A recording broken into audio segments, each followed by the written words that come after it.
Good afternoon, everybody, and welcome to the Astrodome. Today, the Cleveland Browns and the Houston Oilers, the clash in the AFC Central. Let's take a look at the standings in the Central. Houston atop. Their record is 8-4 with Pittsburgh and Cleveland both chasing them. Hello, everybody. This is Charlie Jones and Todd Christensen. The Houston Oilers, they are the hottest team in the National Football League. They have won 7 in a row. They have completely turned this season around. Yeah, one of the major reasons for that has been defensive coordinator Buddy Ryan. Early on in the season, he talked with us and he said that it's going to take a while to get used to this particular defense. And they were 1-4, and everybody was talking about maybe Buddy Ryan wasn't the answer. Now, 7 games later, he's a genius. He is the answer, right?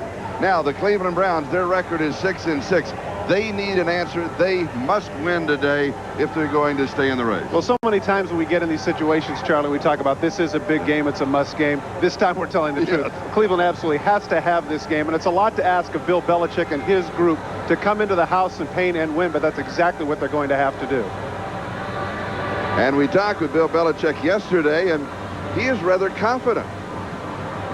Well, you know, it's a situation where, quite frankly, he has nothing to lose, especially after this year. I mean, the word beleaguered applies to Bill Belichick with regards to all of the controversy regarding the release of Bernie Kosar and the insertion of Phil Cox and the injury to Testaverde, and all of those things have played out to make Bill Belichick somewhat cynical. But he really believes in his team today and thinks that they can pull it off.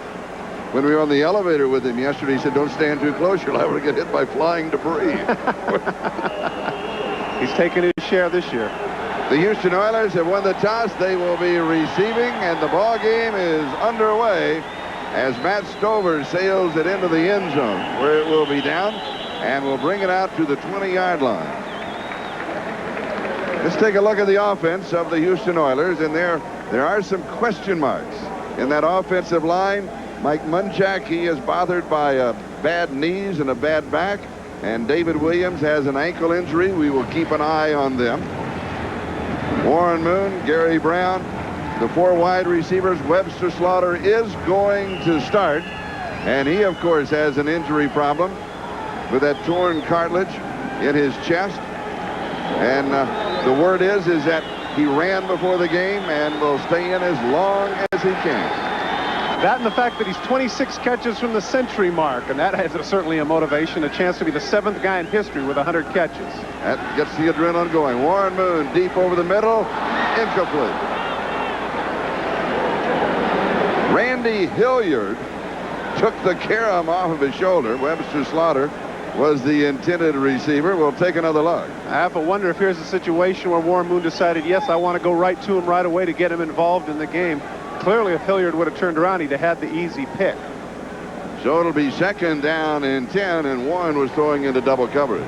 Yeah, not a good decision, but as I say, I think a psychological ploy to get Slaughter involved early, to not give him a chance to think about that rib cartilage injury. 2nd down and 10. And here is the running attack of Gary Brown. This has been a major difference in the offense of the Houston Oilers. Stevan Moore making the tackle. Here's a look at the front line of the Browns. Burnett, Ball, Michael Dean Perry, Pleasant, and Mike Johnson. And then we'll take a look at the secondary. And as you can see, like everybody else, they'll have a couple of extra defensive backs in most of the time. Interesting, though, Charlie, that Jerry Ball told us that unlike in the past when you play the Houston Oilers, now because of what Gary Brown has done, they have to think, stop the run first. 3rd down and short. Flag is down. If the play stands up, it will be a 1st down. Gary Brown, again, the ball carrier, and Rob Burnett makes the tackle. It will go against the Oilers, so negate the first down for Houston. Jack Pardee, the head coach of the Oilers.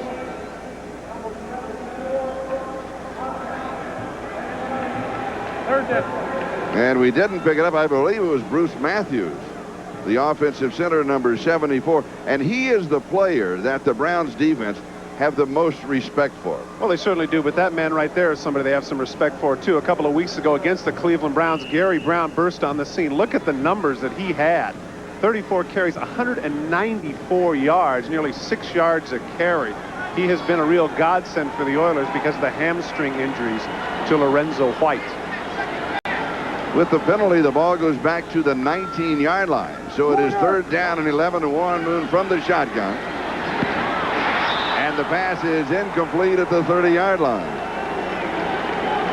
Haywood Jeffries, the intended receiver, so a very costly penalty in the first offensive surge of the Oilers. And that means that Greg Montgomery will be kicking. And number 21, Eric Metcalf, is the return man. The Oilers feel he is the most dangerous offensive weapon of the Cleveland Browns. And Buddy Ryan says the first thing that we have to do, Buddy never calls players by their name.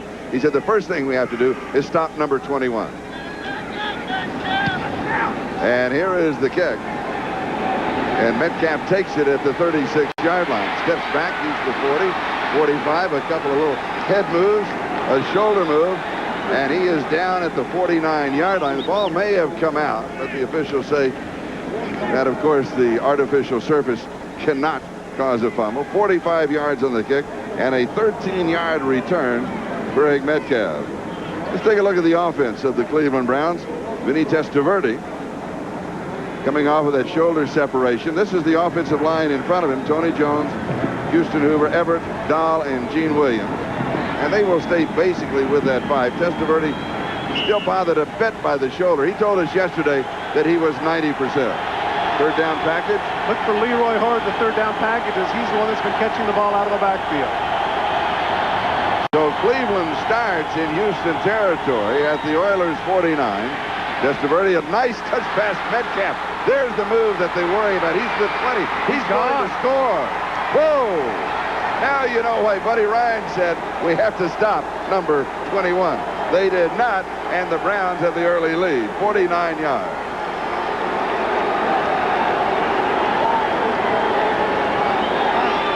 One of the things that is required of the 46 defense is coverage on the part.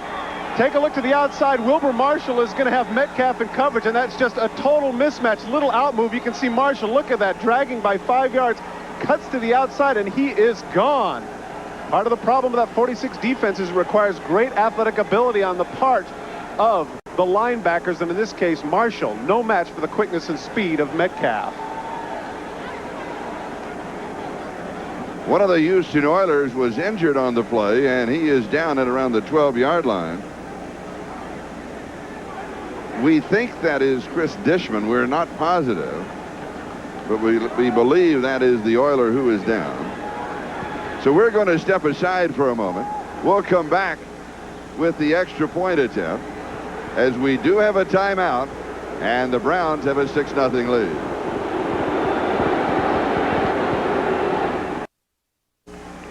The injured Oiler was Chris Dishman. He is up and moving around on the sideline. And now the extra point attempt by Matt Stover. And it is good. And so the Cleveland Browns move out in front of the Houston Oilers by a score of 7-0.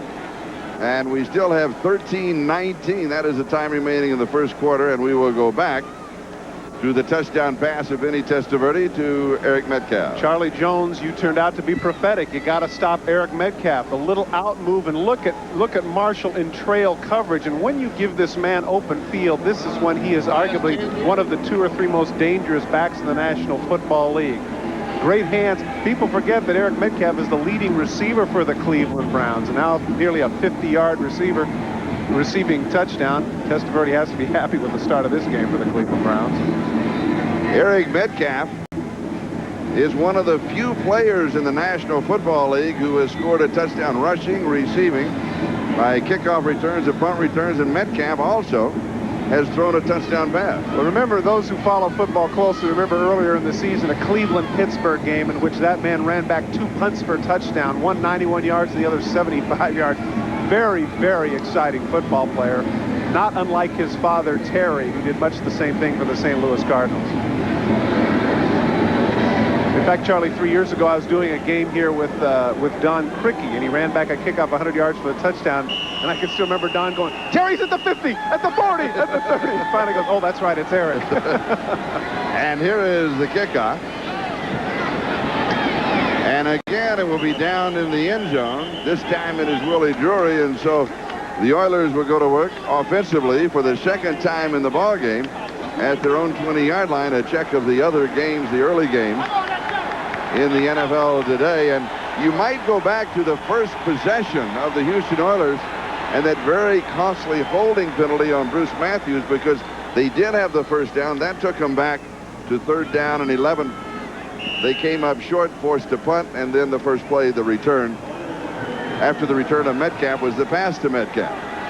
So now the Oilers have an uphill battle against the Cleveland Browns, and Cleveland is out in front by a score of 7-0. And here is Gary Brown off of the left side. Another flag is down. Del Spear, the rookie free agent from Florida, one of the extra men in the secondary for the Browns. The penalty will go against the Cleveland Browns. 5-yard face mask foul. Number 98, defense. Enforced from the end of the run. First down. And that's on Anthony Pleasant. And the ball will move out to the 32-yard line. It will be a first down. Seems to be a lot more of those called this year, I noticed. A lot more of the defensive line with the hands to the face and some face masks. They're really cracking down on anything that goes to the head.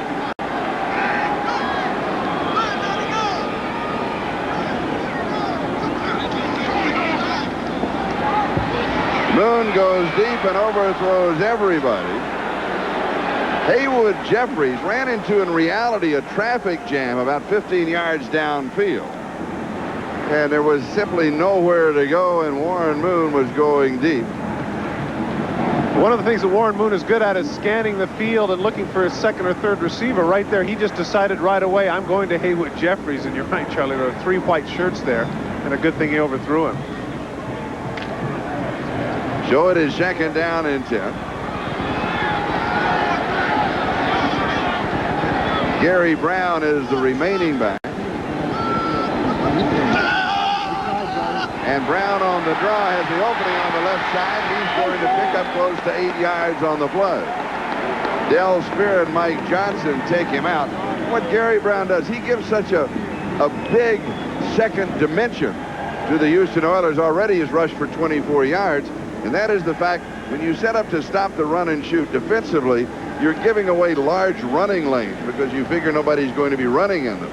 And all of a sudden, here's Gary Brown, and he's running in them. And especially, Charlie, when they're in man-for-man coverage, which means that when you're in man-for-man coverage, you turn your back on the quarterback because you have to stay with your man. In a lot of cases, that also creates extra running lanes for the runner in the run and shoot. 3rd down and 2. And here is Brown again. He's got the first down. And a little shoulder bump against Eric Turner. Not a bad move. Now, earlier this year, Gary Brown rushed for 194 yards. This was week 12 against the Browns. And look at that, spinning off of Michael Dean Perry and going in for the touchdown. I think it was a real shock to Cleveland because they didn't think anybody could run against them like that, let alone a run and shoot team. And as you mentioned, Gary Brown, a brand new dimension for this run and shoot. And a first down at the 50-yard line. And on first down, Warren Moon in the shotgun. And he goes deep, and the pass is a bit overthrown to Jeffries. Haji Mustafa had the coverage on him. The Browns feel that Mustafa may be their best cover man, but that's the kind of situation they do not want him in because he doesn't have that wide open speed down the sideline. Moon, by the way, a very inauspicious start. He is 0 for 4. What's interesting with regards to Haywood Jeffries is that every week now the best cover man is covering Jeffries. And that's, of course, because of the fact that over the last 3 years he's led the AFC in receiving. But that ideally should open it up for some other people. Witness last week against the Falcons, they had Deion Sanders on him the entire game. Now Mustafa, their best cover guy, is covering Jeffries. 2nd down and 10. Over the middle, knocked away. Jeffries, the intended receiver. Mustafa knocked it down. An excellent defensive play. It'll be 3rd down and 10. Now, of course, here you second-guess Kelvin Gilbride a little bit. We saw earlier Gary Brown's statistics, 4 carries for 34 yards. Now they finally get to midfield and they throw 2 straight incomplete passes. You have to wonder if that's the way to go. You know, I remember when I was playing with Kenny Stabler, he used to wear Mark Van Egan out. If it goes to the left, it's getting 5-6 yards. There's no way he's coming off until they stop it. And clearly at this point, the Cleveland Browns have not stopped the run. Warren Moon is 0 for 5. It is 3rd down and 10.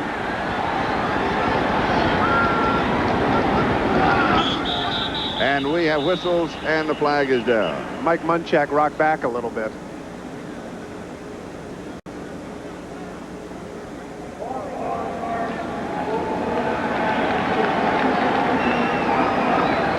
Number 63, Mike Munchak, somebody who really is showing a lot of courage. In fact, that man, Jack Pardee, when he made reference to Munchak, he said, he's one of the key pieces of glue that keeps us together. I admire his effort and courage so much. His knees are so bad now. What was it he told us? 6 operations on the left knee? 6 on the left, 2 on the right. No cartilage, bone against bone. We're sitting there talking to him, and my knee started to hurt. Yeah. What he was talking about. Oh, man. 3rd down and 15. Feel that despite that injury that he's playing well enough to get his 9th Pro Bowl nod, which would be a Houston Oilers record. And we have flags down. Moon has a free play. And he was not sliding. He's going to come up a yard short of the 1st down. Mustafa finally got him. And that was 3rd and 15, so here's a choice to be made. Absolutely right. I was just going to say, Charlie, this is a tough decision to make because if why do you want to come back and go 3rd and 10? You've got 4th and 1 now at the 41-yard line with a great runner like Gary Brown and a couple of Pro Bowlers up front. It might be a situation where they refuse the penalty and go for it. The brain trust of the Oilers, tough decision to make right here. And you could almost hear the mind of Warren Moon when he got in the open field saying, I can't slide here. I can get the 1st down, and he almost did. Well, clearly, even at the age of 37, he can still move. He can still run. Offside, defense. That penalty is declined. 4th down. I like that call. I do, too. 4th down and 1 at the Cleveland 41-yard line. Well, 3rd and 10 in the National Football League is about a 25% proposition anyway. And so 4th and 1, they're going to give it a shot. They have confidence. This shows not just the confidence in their offense, Charlie, but a lot of confidence in that 46 defense, feeling if they don't get it, that they can stop them coming back. And on a quick count, Gary Brown goes and is stopped.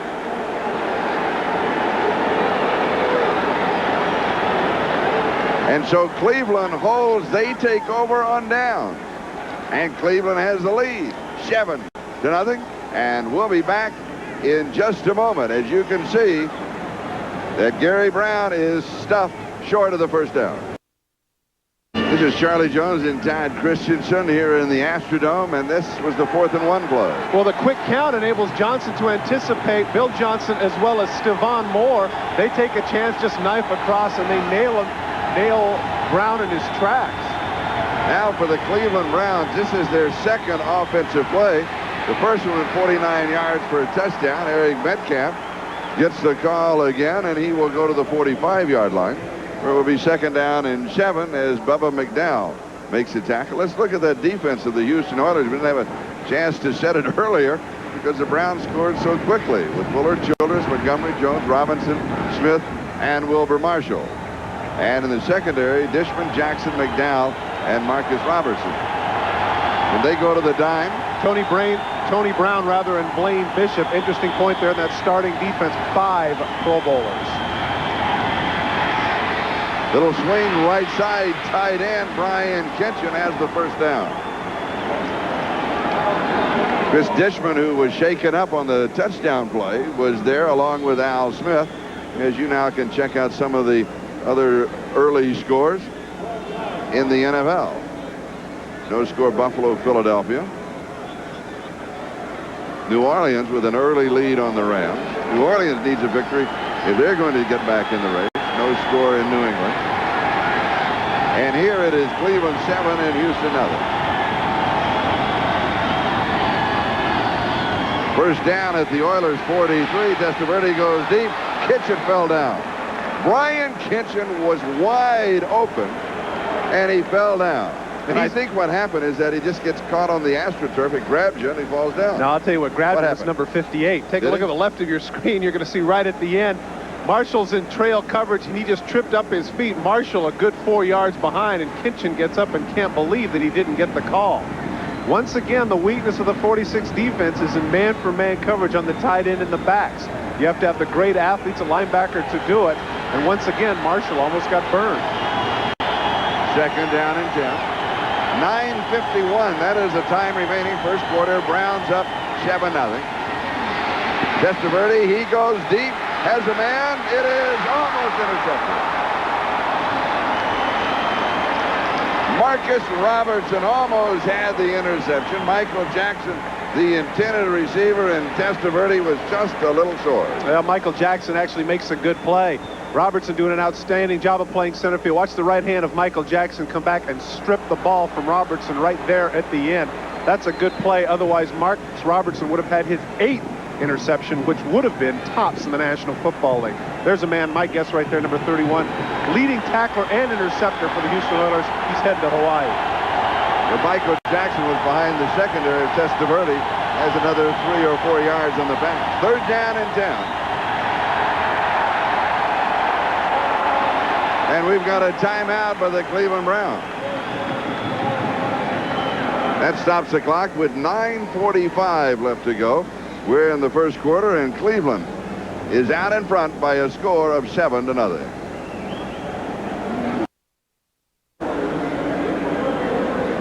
Welcome back to the Astrodome. Cleveland out in front by a score of 7-0.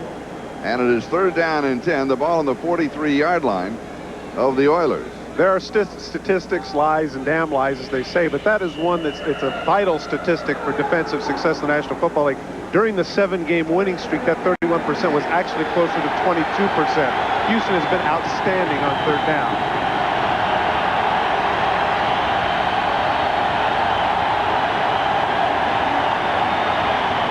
Here comes everybody. The screen right side is complete to Leroy Horde. He will come up short of the first down by about 3 yards.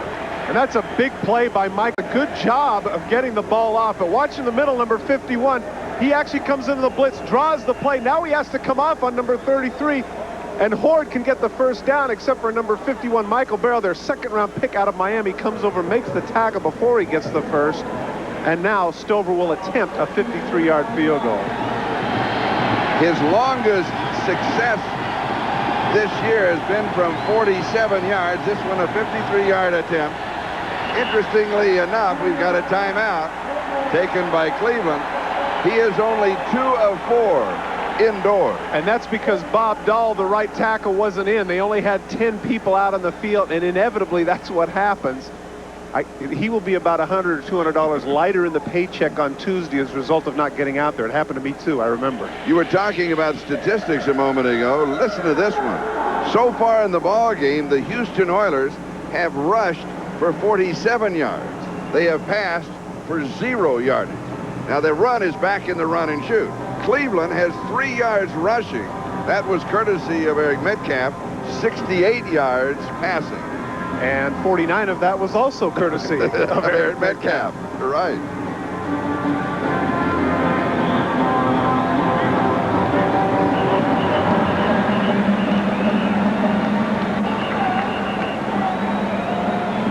.9:15 is the time remaining. We're in the first quarter at the Astrodome. 53-yard field goal attempt. Brian Hansen is the holder. Ryan Kitchen is the snapper.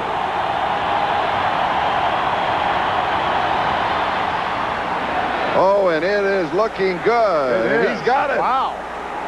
With room to spare from 53 yards away. And Cleveland moves up by a score of 10-0.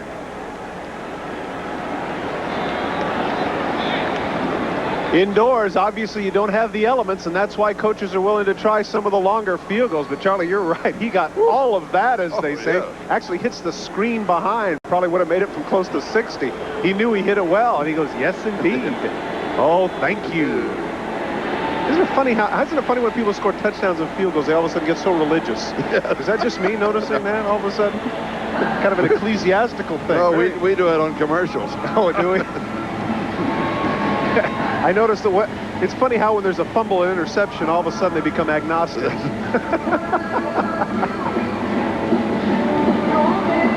I tell you what, the Astronome's been good to Stover. Not only did he hit the 53-yard field goal, but he's had 2 touchbacks thus far, kicking it out of the end zone and not forcing Houston to not run the ball out. So far, so good for number 3.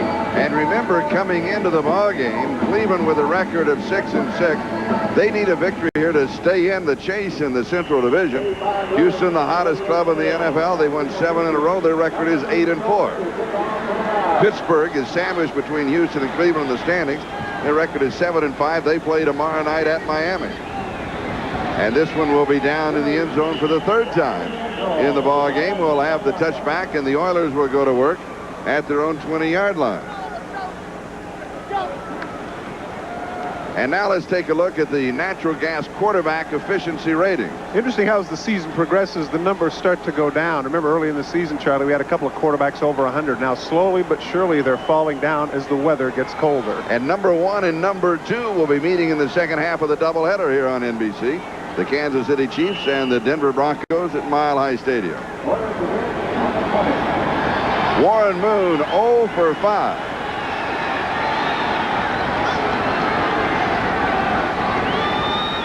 The 3rd drive of the Oilers in the ballgame, the 3rd time that they have started from the 20-yard line. And here is Gary Brown off of the right side. He's going to pick up 3, maybe 4 yards where Michael Dean Perry and Bill Johnson make the tackle. When we talked with Jerry Ball, number 93, defensive tackle for the Cleveland Browns, all that he wanted to talk about was stopping the run. And I was asking him, if you stop the run of the Houston Oilers, aren't you really playing into their hands because they are the run and shoot? Don't you open up the pass? Well, actually, you don't, and the reason is because they want to force the Houston Oilers to have to throw on every down. Jerry Ball, former Pro Bowler for the Detroit Lions, coming over to the Cleveland Browns. He and Michael Dean Perry, the Crush Rush, are determined today to make sure that Brown does not repeat his 194-yard performance. Warren Moon to throw, drops this one off the left side. It is incomplete. Warren Moon is now 0 for 6. Well, drop, you said drop this one off. Drop is the operative word. That's the 2nd time now that Haywood Jeffries has gone for somewhat of a sliding catch and not come up with it. Mustafa really isn't on him as hard as he was before. Very catchable ball. He just doesn't come up with it. So it is 3rd down and 7. Still no score in that Cincinnati-New England game. The battle at for the number 1 pick. Yeah. Who could be Marshall Faulk? That's right.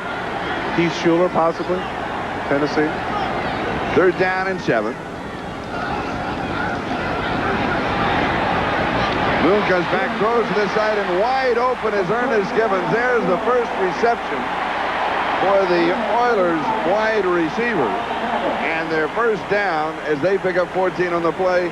And here is Eric Turner making the stop for Cleveland. Well, clearly they needed a wake-up call. Ernest Gibbons looks like he's running the out and up, and Terry Taylor turns like he's going to go deep. Instead, he settles down, catches the ball at the 29, and this is something Ernest Gibbons has always been great at, running with the ball after the catch. 5'9", 172 pounds. I dare say this, pound for pound, maybe the toughest guy in the National Football League. I would agree. One of the few guys at that size you'll see go over the middle. Moon goes deep over the middle, first down. And Webster Slaughter has his first reception of the ball game. That is number 75 on the year, and he picks up 19 yards. And the body language says it all. Did you see how slowly he got up? With the deep hook, he gets behind the zone. Stevan Moore just settles down with the hand up there on the 49-yard line, makes the catch. Now he takes the hit, and if we follow it clear to the end, oh, does he get up slowly. That rib cartilage is messed up. Little pad covering his right rib cage today. It's really a bother. And here is the draw to Gary Brown. Mike Johnson and Stevan Moore make the tackle. 34-yard line. The comparisons have already started with regards to Gary Brown and Earl Campbell, and he said, come on, that is so unfair. He says, I've just barely gotten in the lineup. But you can see, even at 5'11" and 229 pounds, he's got a little shake in his bake, and he can get by the tacklers, not just run over them. And with still 6 minutes to go in the first quarter, he's already rushed for 44 yards. And it is 2nd down and 2. Moon, a little stutter step, stands in, goes deep over the middle, has a man into the 15, inside the 10-yard line. It is Webster Slaughter with his 2nd reception of the ball game.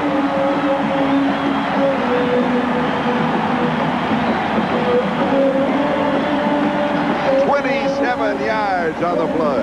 The offensive line is the reason for this completion. Take a look at the protection that Warren Moon gets. He looks right, looks to the middle, looks left, and is able to come off on Webster Slaughter. Stevan Moore, normally a strong safety, covering man for man on Webster Slaughter. Truly a mismatch and advantage for the Oilers. And you asked Warren yesterday if he is not standing in a little bit longer. Well, he's got a lot more confidence in these people. And it's interesting, too, because their left tackle, Charlie Hopkins, is a rookie. And yet, because of the protection that he's been afforded, he's not afraid. First down goal to go. He is Brown, and he is upended at the 5-yard line. He picks up a couple. It'll be 2nd down and goal to go. That might, you know what, I'm glad you asked me that. That might seem like a trite point, but for those that follow the Houston Oilers, remember that in the first 5 games of the season when they were 1-4, Warren was victimized by what is popularly called happy feet. And that's because the offensive line was doing a poor job of protecting him. Now, over the last couple of games, as the sacks have gone down, clearly, as Warren admitted to us yesterday, it's not as much as a bother. And even though they will blitz off the corners, he's still going to hang in there because he knows the people will pick up their assignments. 2nd down, goal to go. Gary Brown is the running back. Now, there's an audible. He comes up to hear it. It's been a problem. And we've got two guys in motion. And the problem is in the end zone, and this is going to come back. He doesn't know it's going to come back, but it is. Now he's being told. And this is the problem, and that's the reason that he signals for the quiet. Shift, offense, 2 men moving, and they did not reset prior to the snap. And when Gary Brown comes out, he wants everybody in the end zone to be quiet so he can hear if there is an audible, and that's they get caught, and it's been a problem. Well, that has been a problem, but one of the things, you'll see to the left of your screen, Gary Brown steps up, keeps moving. Now, here's the issue, Charlie. If Webster Slaughter right there can stop, because he's not a key, obviously, to the running game inside, then it's okay. But he's supposed to go in motion as a result. That's a mistake on the part of Brown, having to lean up to get, as you say, the audible. 2nd down and goal to go with the penalty. The ball now at the 10-yard line.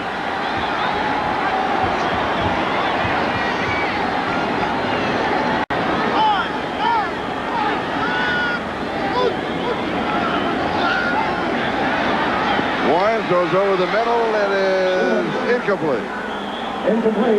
Ernest Gibbons, the intended receiver, and he was nailed by Del Spear and Eric Turner. Very thing that we were just talking about. 5'9", 172 pounds, number 81, coming from the right of your screen, is willing to take the punishment.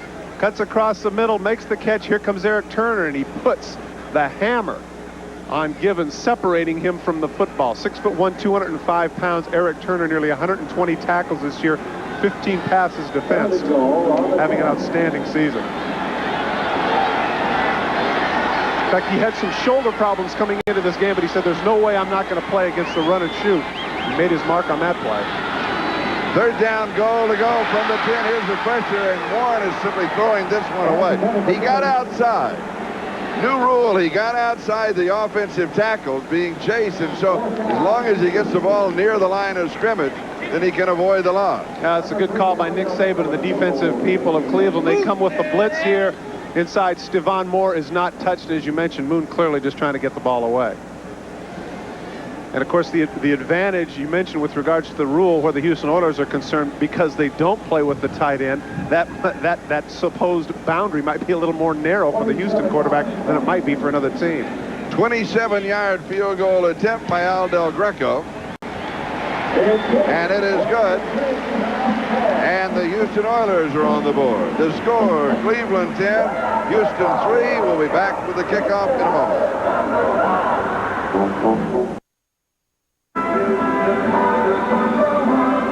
Houston Oilers with their first 3 points of the ballgame. They've had 2 very costly penalties. One was a holding penalty. That cost them a first down. That led to their first punt. That led to Cleveland Browns' first touchdown. And then the motion penalty that cost them a touchdown here. You know, we're talking about that with regards to Gary Brown. I wonder, you know, we sit here, we blame him. That should be a situation, first of all, where the crowd should be cognizant of the fact in this end zone, hey, we're at home. We should be quiet so they can hear it. And then Warren Moon, the quarterback, should be able to look back and say, hey, you're the guy getting the ball, so it's imperative that you understand. If you stay still, I'll get it to you. I'll come and tell you. Yeah, and then exactly. Come back. I agree. All right, Al Del Greco will kick off with Eric Metcalf and Randy Baldwin, the return man. And here is Baldwin in the end zone, and he is going to down it. And we'll bring it out to the 20-yard line. In the AFC West, Kansas City and Denver hook up this afternoon in the second half of the doubleheader at Mile High Stadium. The Chiefs with a record of 9-3, Denver and the Los Angeles Raiders both at 7-5. And should Kansas City defeat Denver and Seattle upset the Raiders, that Kansas City would win the West today. Kansas City, Denver following this game over most of these stations. But let's not forget, it has been an entire decade, 11 years in fact. 1982 was the last time Kansas City won in Denver. So they've got their work cut out for them. And Seattle has their work cut out for them against the Raiders too. And Tommy Vardell has 3 yards to the 23-yard line. It'll be second down and 7. The Giants with an early lead over the Colts, 13-0. They're in the second quarter in that ball game. Tampa Bay out in front of Chicago by a score of 3-0. Buffalo and Philadelphia, no score. Thurman Thomas is out. The Rams now in front of New Orleans. They have come from behind to take the lead in that ball game, and still Cincinnati, New England, no score in the second. Here, Cleveland leading Houston by a score of 10-3. Testaverde, good protection, goes deep, right on target. Great pass. Michael Jackson down the sideline and out of bounds at the 42-yard line of Houston, where Steve Jackson, who was last week's Defensive Player of the Week in the AFC, finally got him after he picked up 35 yards. Well, it's simply a fly route. Steve Jackson doesn't guess right. He should have been backpedaling right there. He's standing still, and as he's standing still, Michael Jackson's able to just run past him. As you mentioned, 2 interceptions last week, and prior to that, he was deeply ensconced in Buddy Ryan's doghouse, and after that play, he might reconsider his habitat. And it is a first down for Cleveland at the Houston 42-yard line. And Tommy Vardell to the 40. He's going to pick up a couple of yards. It'll be second down and 8. Glenn Montgomery making the stop for the Houston Oilers. Montgomery stands 6 feet even, now weighs about 295. Now we say that because William Fuller is 6'3", Ray Childress is 6'6", and Sharon Jones is 6'7". He's like a midget right in the middle of that defensive line. But he is the heaviest of the group, ironically, at 295. Nowadays, you see so many guys 300 pounds plus. He's the heaviest man on the defensive line for the Houston Oilers. Second down and 8. Here's the blitz, and he's throwing it away. Now for an update, let's go to New York City and Jim Lamb. Jim?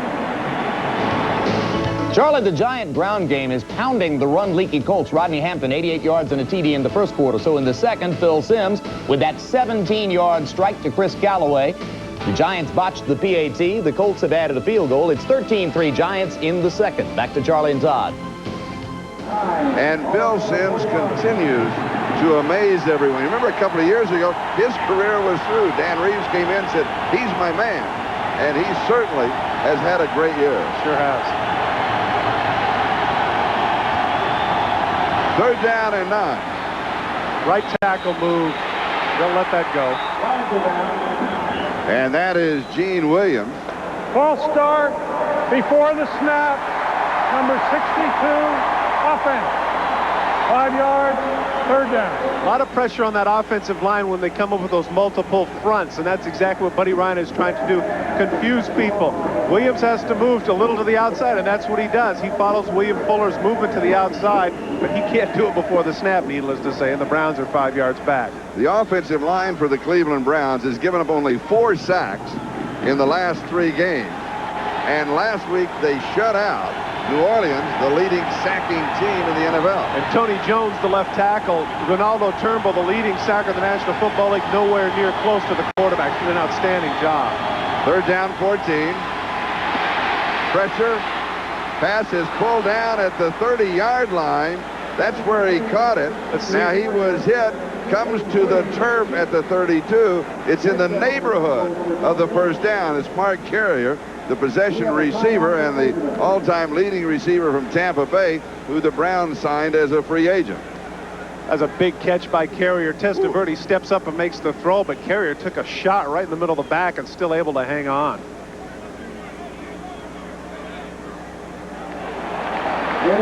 So it's going to be 4th down and a foot. Now this makes for an interesting decision just because of the fact that Stover kicked the 54-yarder earlier. Kick another one. No, but I'm saying normally in this situation you might go for it. In this case they are. They are going to go for it. Well, you're 6-6. This is for all the marbles. There's no point in debating it. You've got to let it all hang out here in this game, and Bill Belichick understands that. But are you leaving 3 points on the table? I mean, the way that Matt Stover is kicking. Now, don't forget that. I mean, that's great. I know that's a long one. He did hit the 53-yarder, but you know, a 50-yard field goal is not exactly a gimme. I wanted you to say that. You got it. All right. 4th down and a foot.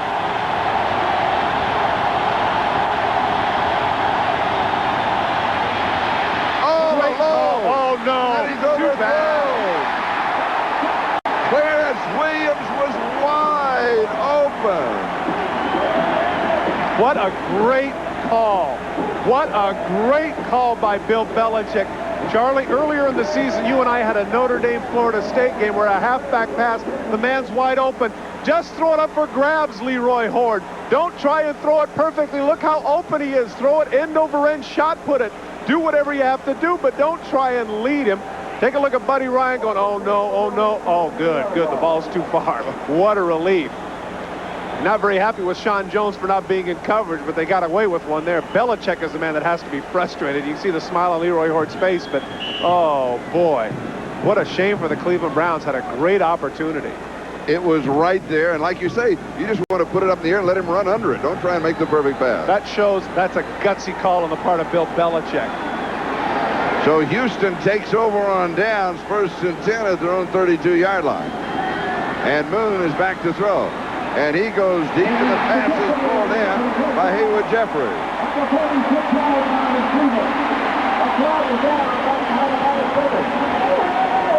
They're going to tack on 15. And they'll add a personal foul against the Cleveland Browns. 21 yards. Personal foul, 15. unnecessary roughness, 92 defense. That's Michael Dean Perry.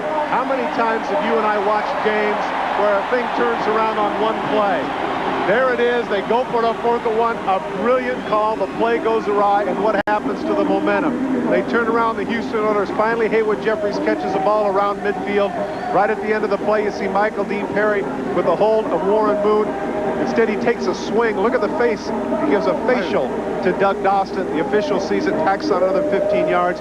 Now they're in field goal range on one play. And it wasn't the grab of Warren Moon's jersey. It was the continuing pushing and shoving afterward. And anytime you're going to the face or the head, you're going to get called. You got to stay below the shoulder. Well, or don't do it right in front of the official. Even better. 32-yard line of Cleveland. Browns lead it by a score of 10-3. And here is Gary Brown, and he is cut down. Bill Johnson makes the tackle as we go to New York for an update. Charlie, the Buffalo offense remains a B movie. They drive to the 6-yard line of Philly in a scoreless game, but alas, a scrambling Jim Kelly picks out Philly DB Eric Allen betwixt and between the receivers Brooks and Beebe. It remains 0-0 in the vet. We go back to Charlie and Todd.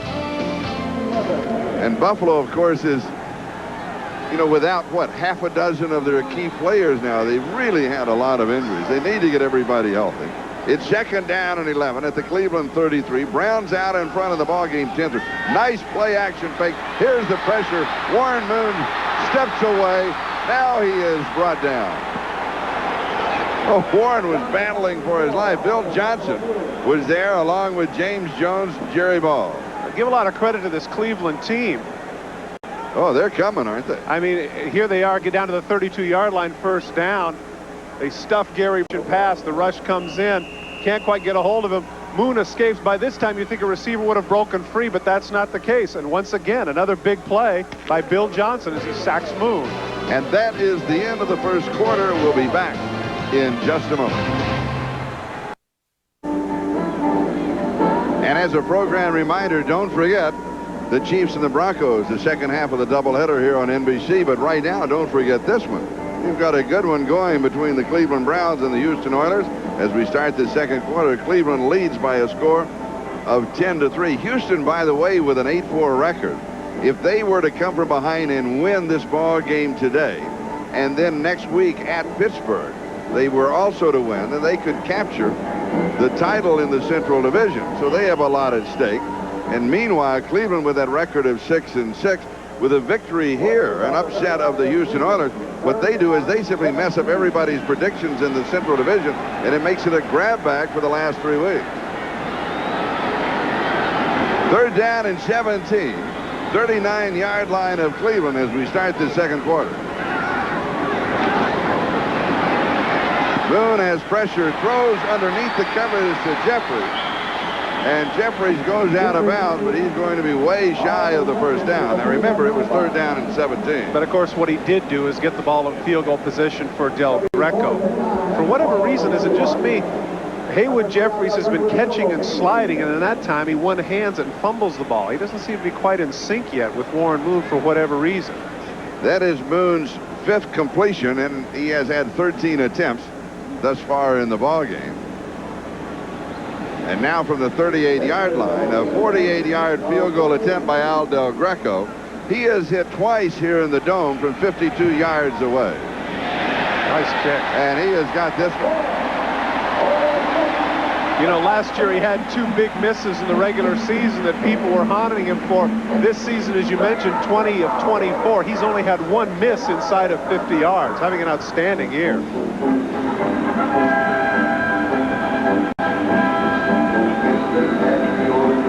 The score is now Cleveland 10, the Houston Oilers 6 on a pair of field goals by Al Del Greco of 27 and 48 yards. Here is a program note. Next Saturday on NBC Sports World, following NFL action, we'll bring you the world's largest street basketball tournament, including the Court of Dreams, where the Streetball World Champions take on NBA legends. Plus, College Player of the Year Cheryl Swoops meets Michael Jordan, a one-on-one showdown. Then an encore presentation of the U.S. Gymnastics Championship, led by 1992 Olympic all-around silver medalist Shannon Miller. Hoop it up, U.S. Gymnastics Championship next Saturday on NBC. Wait. Wait.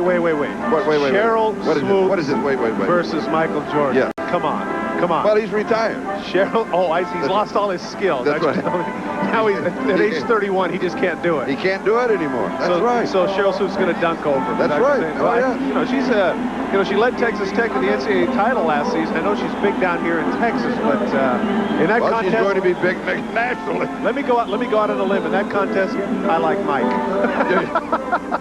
Boy. Ooh, boy, huh? How bold am I? Is that an upset? Ooh, boy.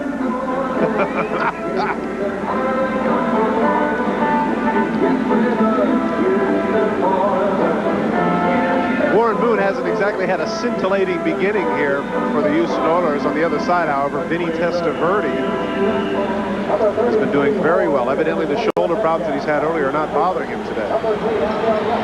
Metcalf and Horde are the deep backs on the return. Cleveland, of course, wants Metcalf with the ball. The Houston Oilers would prefer that Leroy Horde down it in the end zone, which he does. And now let's take a look at the comparison of the 2 quarterbacks. Moon under 50%, Testaverde 116 yards already in just barely, well, actually it is 1 quarter of work. I always love how you translate that. Okay, in 1 quarter that's 116, so that means 464. Yeah, it doesn't quite work that way. Only on paper. And I'll bet you by the end of the game, Warren Moon isn't under 50% either. Cleveland now leading by a score of 10-6.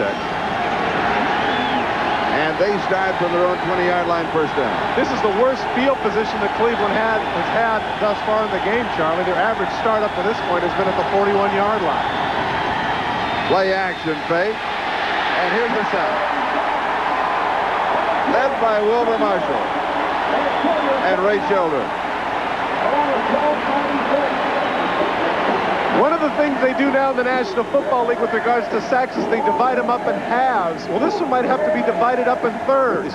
Take a look all at the same time. Pow! 1, 2. Well, Sean kind of flew through on the pile, so I guess they'll split that one between Wilbur Marshall and Ray Childress. The Houston Oilers now have 37 sacks on the year, and 29 of the 37 by their front four. 2nd and 18.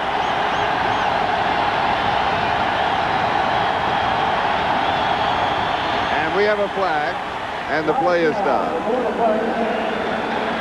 The throw was to the tight end, Brian Kitchen. Start before the snap, number 62, offense. Start, Gene Williams. Second down. It'll be 2nd down and 23. Once again, William Fuller, who a couple of weeks ago had 4 sacks in a single game, he is obviously creating problems for Gene Williams. But it's not just Fuller that's creating the problems. Watch when Cleveland gets up to the line of scrimmage again. Here's 62 just left of your screen. There you see the flex. Good call by the official.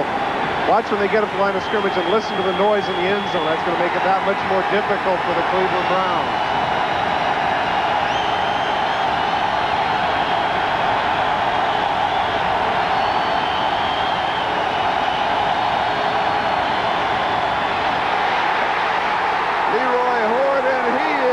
For a loss. William Fuller nails it.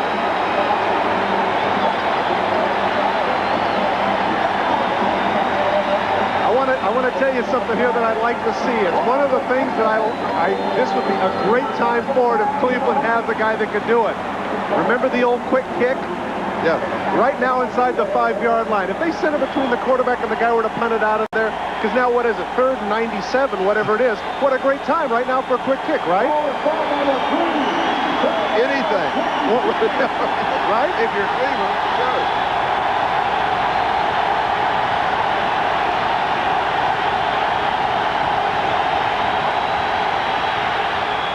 Over the middle, Kitchen, he cannot pull it in.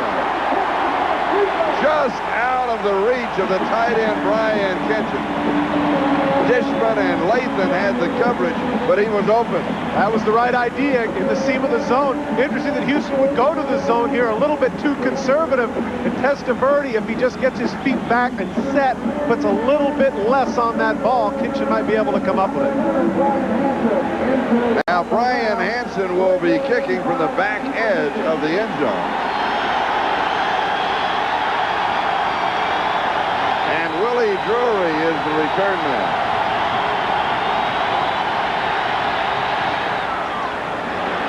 Not that good a kick. Taken at the 38-yard line. Inside the 30 to the 29-yard line.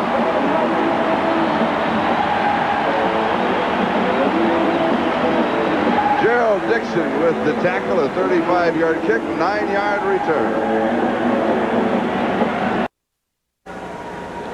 Early in the season, everyone was wondering about the Houston Oilers and Buddy Ryan with his famed defensive skill. And right now, we have seen the defense of the Houston Oilers completely take advantage and have turned the momentum around and given it to the offense of Houston. Didn't Elvis do a movie called The Blue Wave? Yes. That's what it looked like in this last series. It was a blue wave. Yeah. They were coming, and now, beginning here in the second quarter, they're taking advantage of the field position they did not have in the first quarter, setting up now on the 29-yard line. But don't forget that Cleveland still has the lead by a score of 10-7.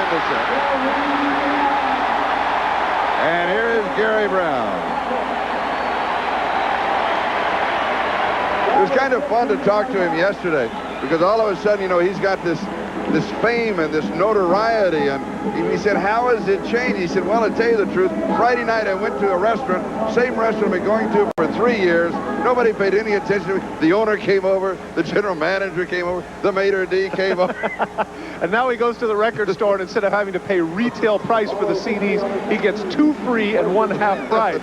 All of a sudden, it's Gary, my man, what's up? Yeah, my main man, let me do something for you.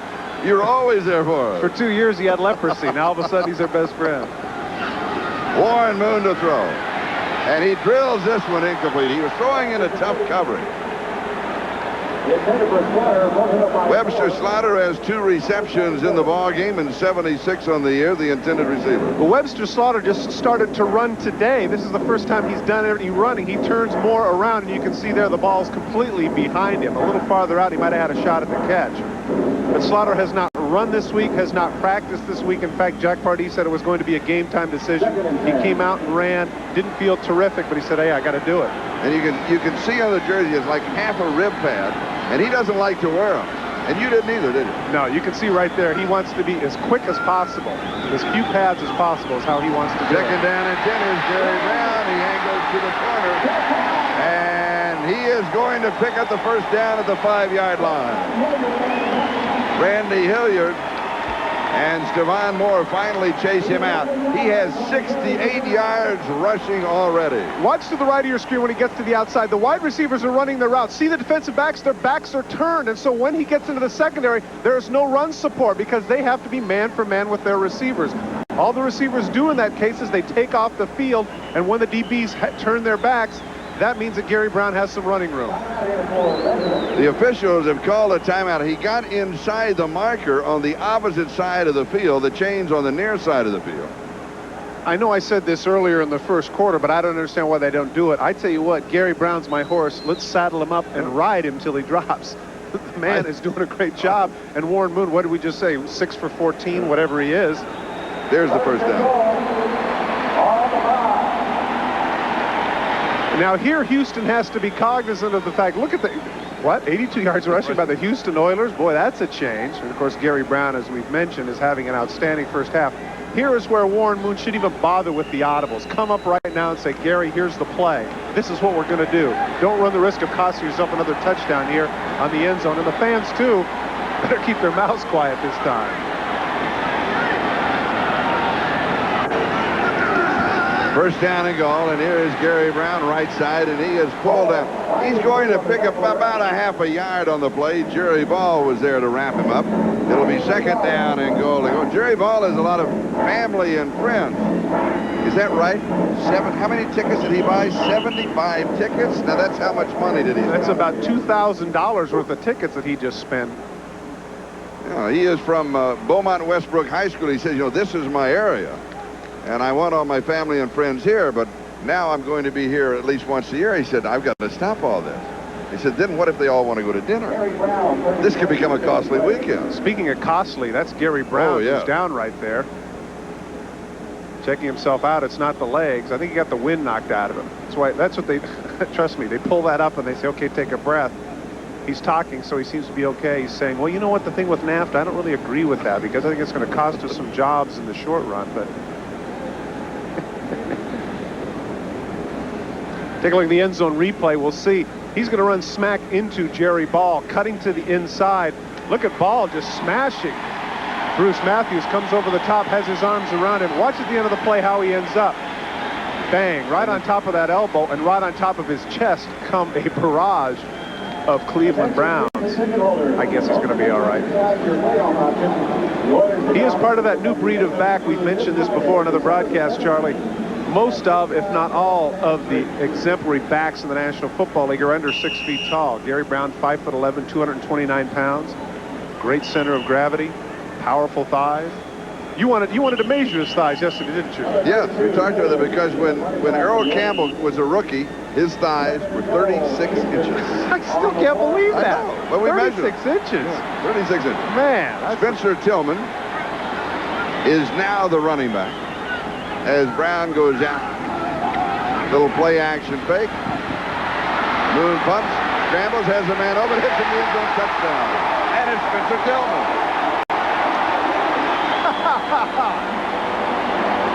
Spencer Tillman, who has become the vocal leader of the offense and one of the most popular men on the team of the Houston Oilers, and you can see how everybody is sharing in his success. That's exactly right. He's the special teams captain, and as you mentioned, a leader, one of the more popular guys. How many Houston Oilers are not normally an emotional team, and you saw half the bench go out to congratulate Spencer Tillman. well-read, eloquent young man who does some television work here in the Houston area. Comes in for one play and gets a touchdown. He's got to be a happy cat. And the Houston Oilers have taken the lead 12-10. Here's the extra point attempt. And it is good. So Houston leading for the first time in the ball game now, 13-10. We'll be back with the kickoff in a moment.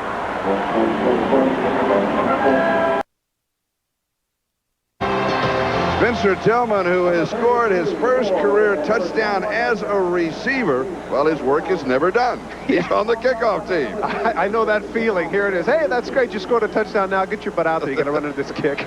That is the first touchdown that he has scored in 6 years. His last one was on November the 1st, 1987. That was his first career touchdown. That was rushing. This is his second career touchdown. It's receiving. And here's Leroy Horde. And Horde is to the 10, the 15. And he's going to work his way back close to the 18-yard line.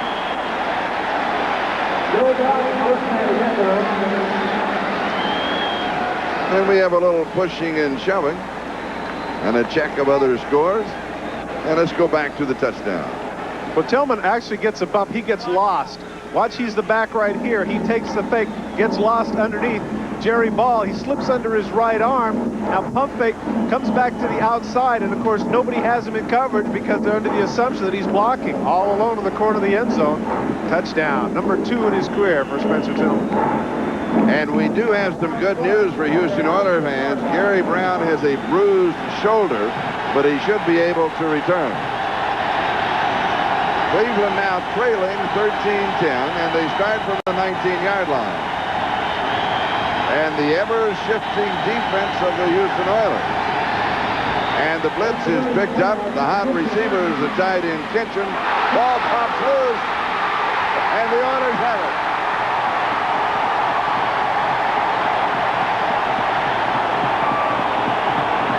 Wilbur Marshall. And Marcus Robertson team up for the Oilers.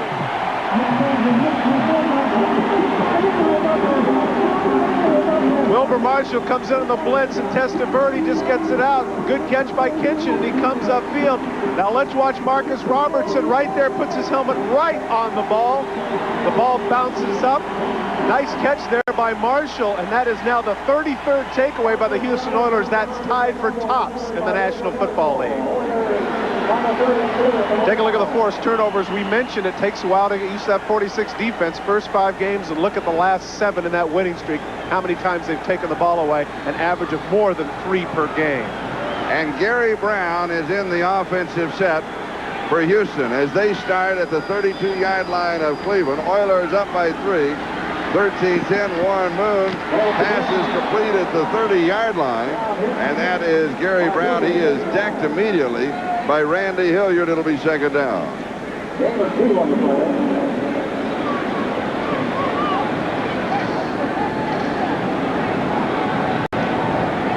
Well, I guess his shoulder's okay, because he took a lick. 9 minutes, 56 seconds and counting. Time remaining in the first half. Cleveland was out in front by a score of 10-0. The Oilers now with 13 unanswered points have taken the lead by 3. And it's second down and 8. And we have a flag. Brown slips a couple of tackles. He is to the 20-yard line. Ernest Givens was moving. It's a bad decision on the part of Ernest Givens. Webster Slaughter is in motion, and Givens is moving while he's in motion. That's why it's going to come back. Illegal shift. Offense.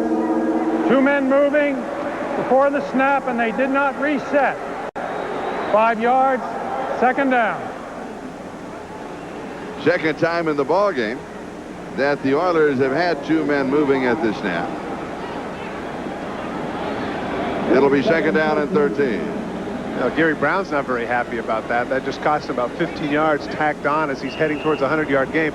The reason Jack Pardee is complaining is he's saying that it wasn't so much movement on the part of Givens as much as pointing people and moving them around. But the reality is that if he's moving and his feet are moving, that's what the official sees, and it was a good call. Second down and 13.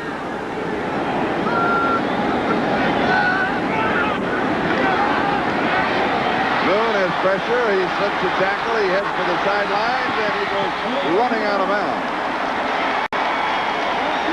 Has Warren forgotten about sliding? He's not sliding in this game. No, what Warren has forgotten about is the calendar. And I wish that you and I could forget about the calendar, partner. He is 37. 37 years of age, but this is not timed with the sundial. We do that from time to time and kid people that can't run, but Warren Moon tucks it under his shoulder. Gary Bound leading him downfield, and you're right. Cuts out of bounds at about the 25-yard line, and he's running as well as ever. I don't know what his 40 time is, but looks good to me. Timeout. Warren has thrown for 98 yards. He has rushed for 23, and he wants a breather. I don't blame him. Hey, take a timeout. Get your breath. Stop the clock. 8:57 left to go. Wise decision, Warren. We'll be back in a moment.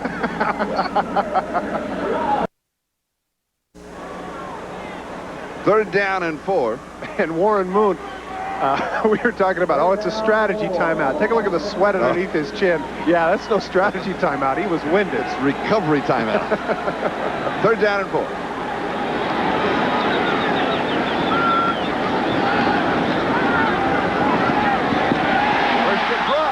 Had the first down. Webster slaughtered. I've got to believe that when he reached up for that, you stretch that cartilage right in his chest, and has to hurt. Has to be the pain that caused him to drop that. He just simply doesn't drop that. No, he doesn't. Webster Slaughter, best hands on the Houston Oilers. It's unanimous. Good move to the outside, makes the break. Ball's right there, right in his hands. Comes down, his right hand can't hang on to it. You see his reaction right there. He can't believe it, and of course, neither can Warren. And Al Del Greco will attempt from the 34-yard line a 44-yard field goal attempt. He is 2 for 2, 27 and 48 yards away.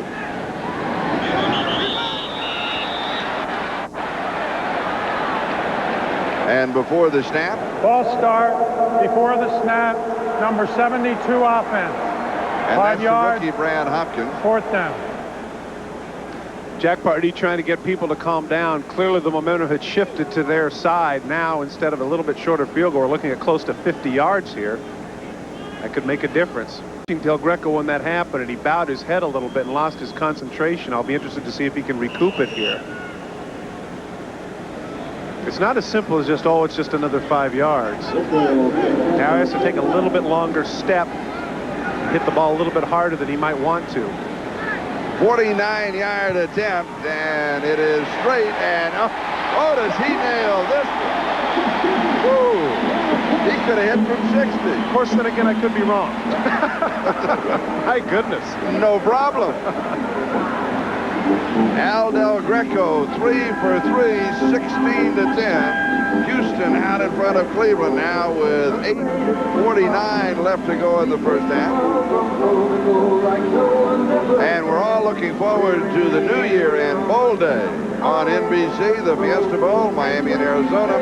We'll be in the Cotton Bowl in Dallas, the Mobile Cotton Bowl, number 4 Notre Dame against Texas A&M. And that could be quite a matchup. Nobody is really for sure how good Texas A&M is. Everybody knows how good Notre Dame is. And then followed by the Federal Express Orange Bowl, number 1 Nebraska, number 2 Florida State for the national champion. Okay, let's play a game for a little bit. Okay. Is there a possibility that Notre Dame could still end up number 1? Say they hammer Texas A&M, Florida State defeats Nebraska 21-17. What's your decision then? What does West Virginia do? Okay, well, let's just thought I'd ask. No, that's a legitimate point. Say West Virginia wins by a touchdown, by 4 points, 3 points, something like that. They beat Florida 17-13. Does Notre Dame then get the national title? Is there anybody else left? Yeah, Auburn. I don't know. No, Auburn's still undefeated. And Auburn wins the national title. Right, okay. No. Well, they will. They will in the bowl, but, because the reason I asked that, Charlie, is that 16 years ago in the Cotton Bowl, number 1 Texas plays number 5 Notre Dame. Notre Dame hammers Texas in the game, and they leapfrog from 5-1. So I think that there's still an outside possibility, even though there is an anti-Notre Dame faction out there, that the Irish could end up with a national title, because certainly if Florida State beats Nebraska, what are the Notre Dame people going to say? Hey, wait a minute, we beat them. Oh, that argument is so much fun. That's what makes college football so much fun. And that's the reason a lot of aficionados of college football do not want a playoff system, because you can end up with all of these kind of arguments and discussions this time of the year. The kickoff is high and is short, keeping it away from Metcalf. And here is Hort. He bobbles it, picks it up at the 2, sidesteps one. Oiler, that's it. He's going to be down on the 3-yard line. Lane Bishop leading the special teams of the Houston Oilers. And now we've got some really pushing and shoving and some challenging after the play in the end zone. And Cleveland is in deep trouble. One of the first things you do is you don't catch the ball going backwards. Hort is going backwards. The ball comes off his chest, and he's stuck right there. It's all over. Right there, he should just fall down and not give the ball up. Bishop comes back after missing the tackle the first time.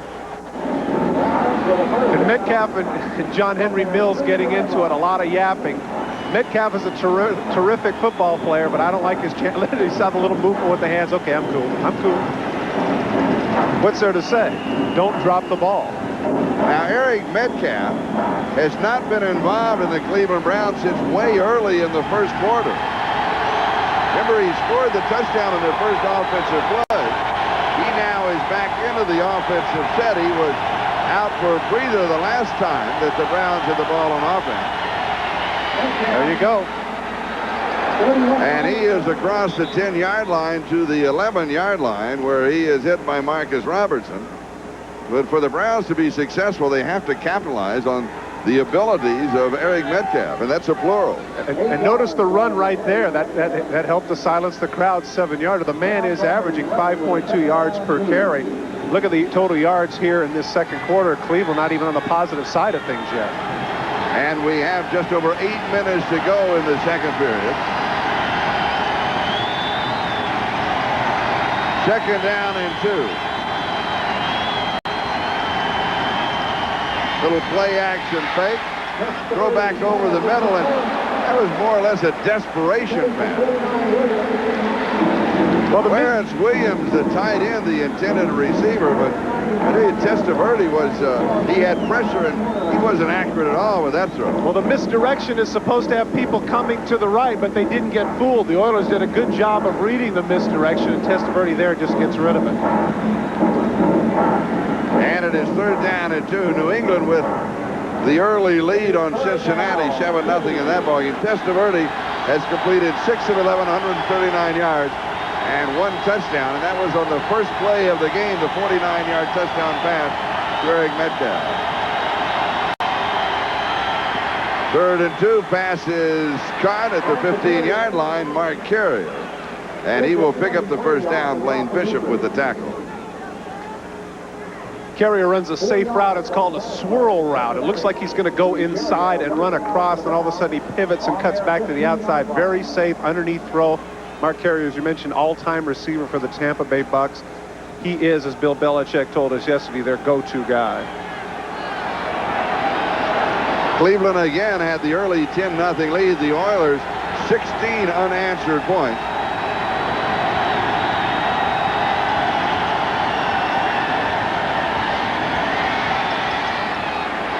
And this one is intercepted. Chris Dishman with the interception. Now, I think that they're going to call interference, which to me makes no sense. Dishman makes a break on the ball. No. Gee, this is not a good call at all. Illegal contact. Number 28 defense. That's a 5-yard penalty from the previous spot. First down, automatic first down. And that, of course, is the 5-yard chuck rule. They said that he chucked him after he was past 5 yards. But the point is that he chucks him and going for the ball right here. He collides with him here to go with the ball to the outside. It has nothing to do with impeding Michael Jackson. It's an awful call by the official. Take a look at number 28. Now watch. He reads on him right here. He bumps him to go after the ball. He's going after the ball. It has nothing to do with this. He is entitled to the ball. It's a bad call by the official.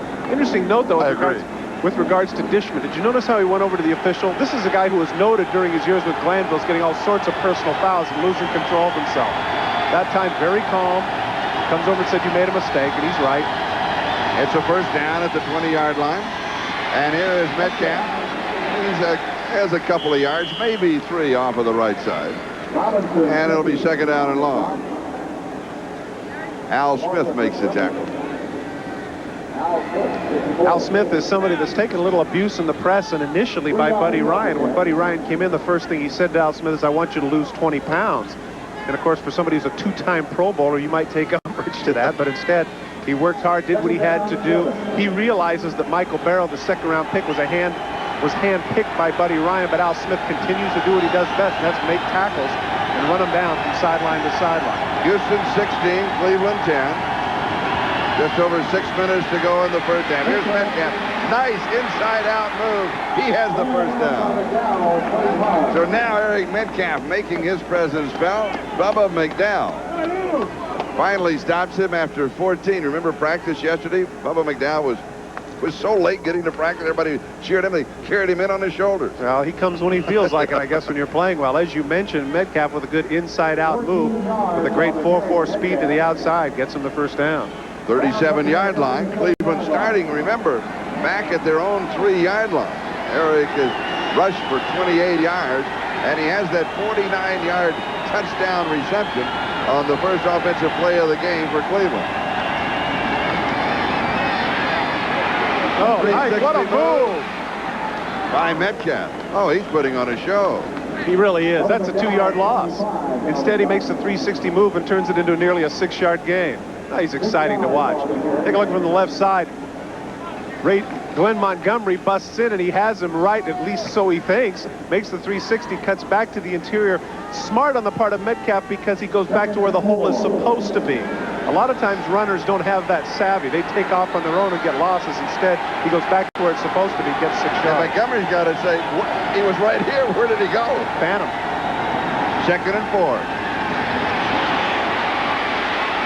Testaverde starts to run, throws, passes complete, far side. That's Michael Jackson.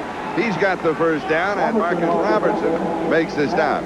Marcus Robertson, Buddy Ryan told us yesterday that Marcus Robertson is the best safety I have ever been around. Well, that's certainly is saying a lot. Michael Jackson here on Steve Jackson. Cuts back to the outside. Jackson, really, that's not that bad at coverage, but as soon as Testaverde breaks the pocket, Jackson has to be conscious of him running. Instead, he throws moving to his left. Nice throw to Jackson for the first down. At the Houston 40-yard line, first down, 4.5 minutes to go, first half.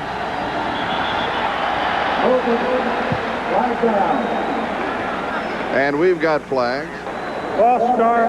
How many false starts have we had in the ball game on both sides of the ball? 5 yards, first down. Yeah, certainly in the case of Cleveland, I don't think they can blame it on the noise. I just think in that case, Clarence Williams, I think it must have been a throw to the tight end. Look at how he takes off. Yeah. Boy, I tell you, he was like shot out of a cannon. Watch number 49 on the bottom of your screen. It's going to me. I'm gone. I'm gone. Okay, get an early start. That's it. So it'll be first down and 15 with the ball at the Houston 45.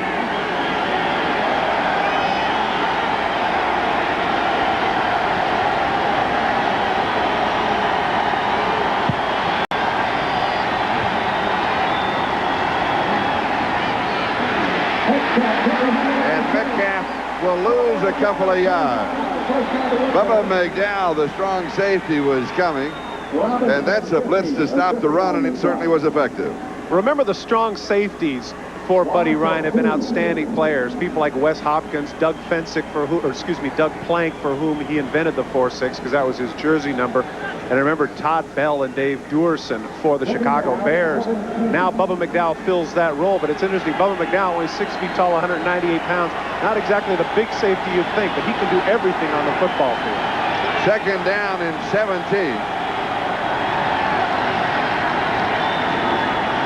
And the Oilers will rush 5 deep over the middle, and it is incomplete.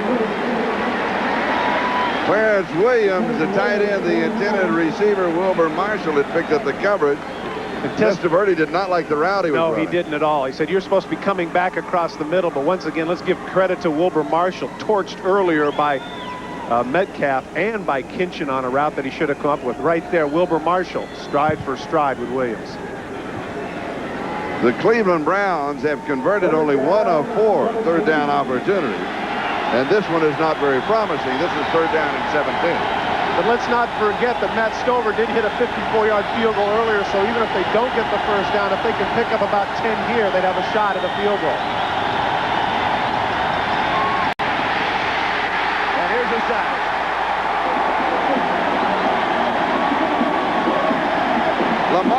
Lathan.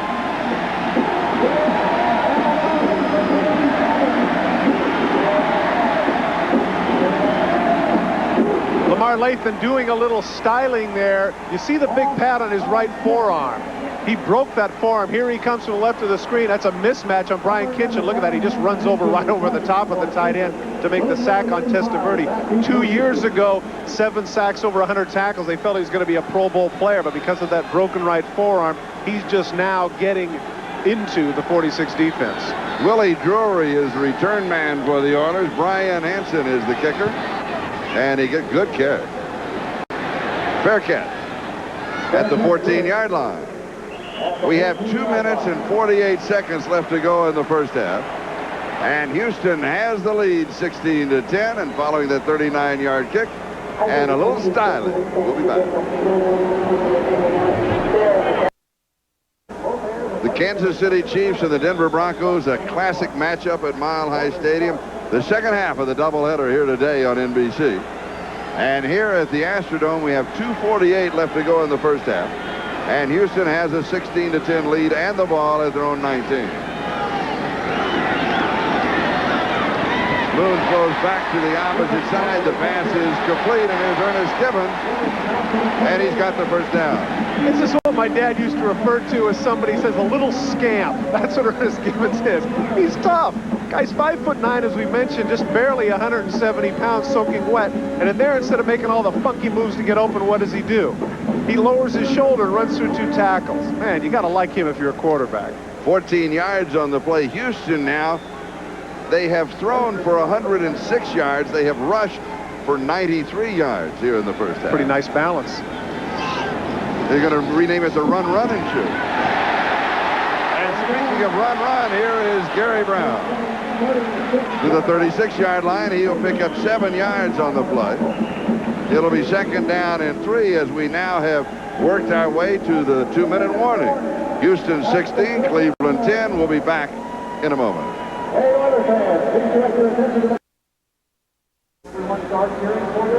We have 2 minutes to go in the first half here in the Astrodome. Gary Brown certainly has changed the offensive complexion of the Houston Oilers. And when we were talking with Jack Pardee yesterday, he said, don't forget, he got his opportunity because Lorenzo White was injured. He said, I got my opportunity as a player with the Rams when Larry Morris broke his leg, and he said, Todd, how did you get your opportunity? And sure enough, Raymond Chester hurt his knee, as did Derek Ramsey. Of course, in his case, let's not forget, this is a man who is, Jack Pardee is a man who's been in 5 different Hall of Fames. I had been cut twice, so I think it was 2 or 3 guys that had to get hurt before I got my chance. What a terrific man. Yes. Coach of the year in how many different leagues? World Football League, Southwest Conference, sure, NFL, everything. Be sure to stay with us at halftime for the Domino Pizza NFL Live halftime report. Jim Lampley will be joined by Mike Ditka and Joe Gibbs. And also, we've talked about, of course, the second half of the doubleheader. There'll be a special feature at halftime. There's my boy. There's my boy. Marcus Allen. Yeah, buddy.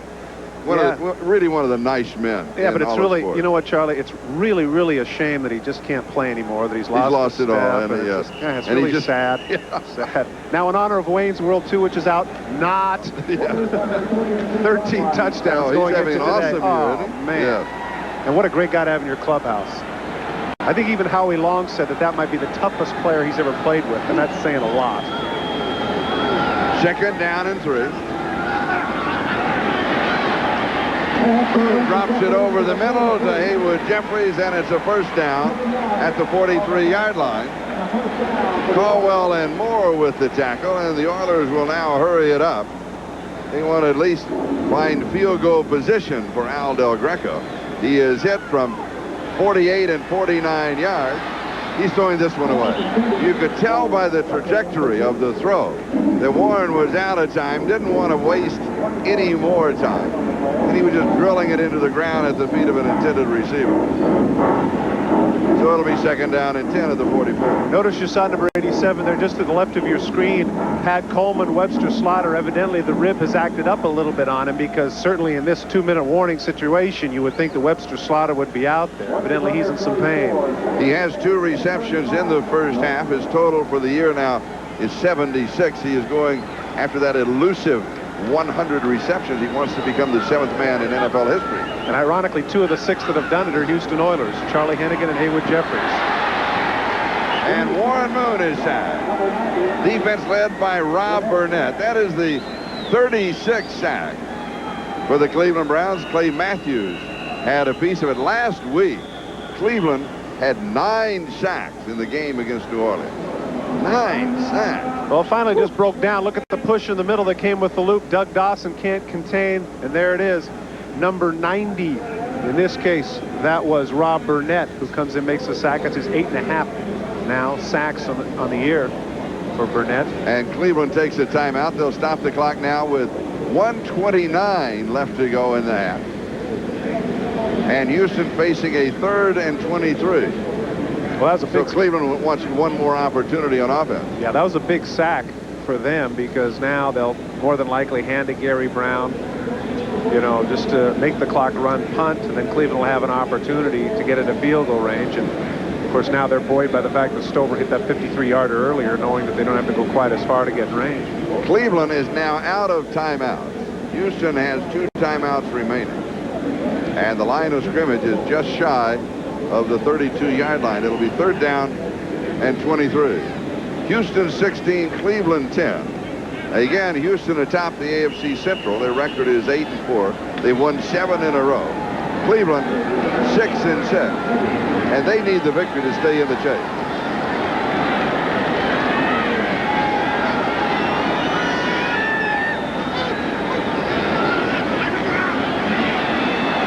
And Moon goes deep, and it is incomplete. That was Travis Hanna, the rookie speedster from USC. He was chugging along. He said, I want to get to it. I want to get to it. But he couldn't quite get there. Once again, this shows the confidence in the defense that Jack Pardee has. Travis Hanna, their fastest receiver, 4.26 40-yard dash that Hanna ran coming out of USC. And sure, he's open, but let's not forget, as lovely as this looks right here, as you can see Warren Moon doing his vertical jump, that stops the clock. And that affords now Cleveland an opportunity to have some time on the clock that they might not otherwise have had. And Montgomery nails this one. Metcalf at the 20, the 25, the 30, and he returns to the 35-yard line. Now, what Montgomery was doing, he wanted to kick so that Metcalf caught the ball between the numbers and the sideline. The numbers, the big numbers, you know, 10, 20, 30 on the sideline, so that the coverage could converge on them, not in the middle of the field where he's got a lot of room to kind of roam around and find some openings. Yeah, but the sad part there for the Houston Oilers is that with their inability to not stop the clock, figure running play takes about 8 seconds. He's down. They use up the entire 40-second clock. Now, instead of 1:13, more than likely Cleveland has closer to 22 or 24 seconds. That could come back to haunt him, especially if Cleveland goes down and kicks the field goal. 47-yard punt, 15-yard return. Cleveland with 1:13 and no timeout have a first down at their own 35-yard line.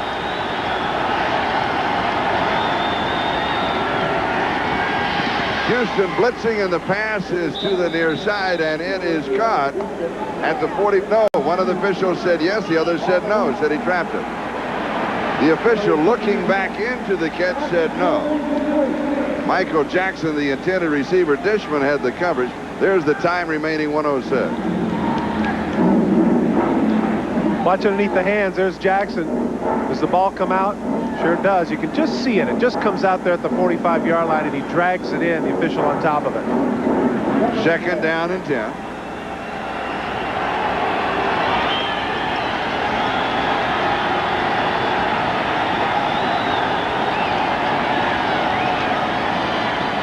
Here is the draw.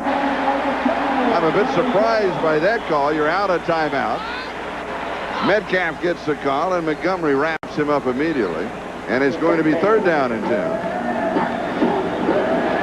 It's so funny. You see these head coaches, and gee, they've been and they know what to do in certain situations.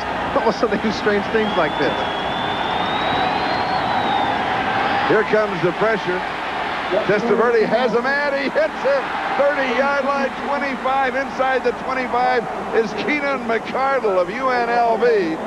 And now Cleveland has to hurry up. They do not have any more timeouts. A Houston player is down. Clock continues to move. Cleveland has said now they'll just spike it. And that stops the clock now with 15 seconds. 42 yards on the pass play to Keenan McCardle. Now all of a sudden that long incompletion to Travis Hanna looms big, because with 15 seconds left in the half, this half should be over by all rights and purposes. 94 defense. Blaine Bishop 5 all yards. over McCardle. And First as down. a result, great job on the part of Testaverde to spring through and get him the ball in the middle of the field.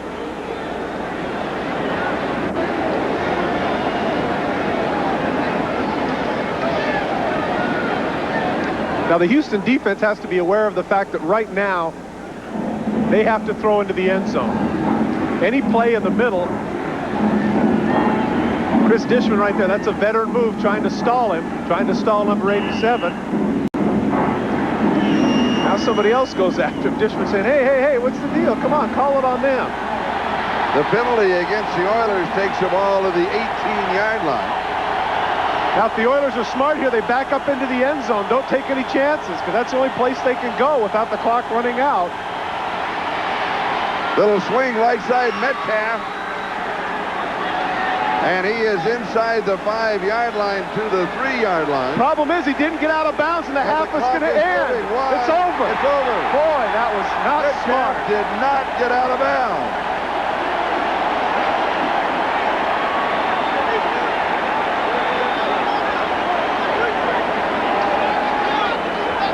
Cleveland out of timeout.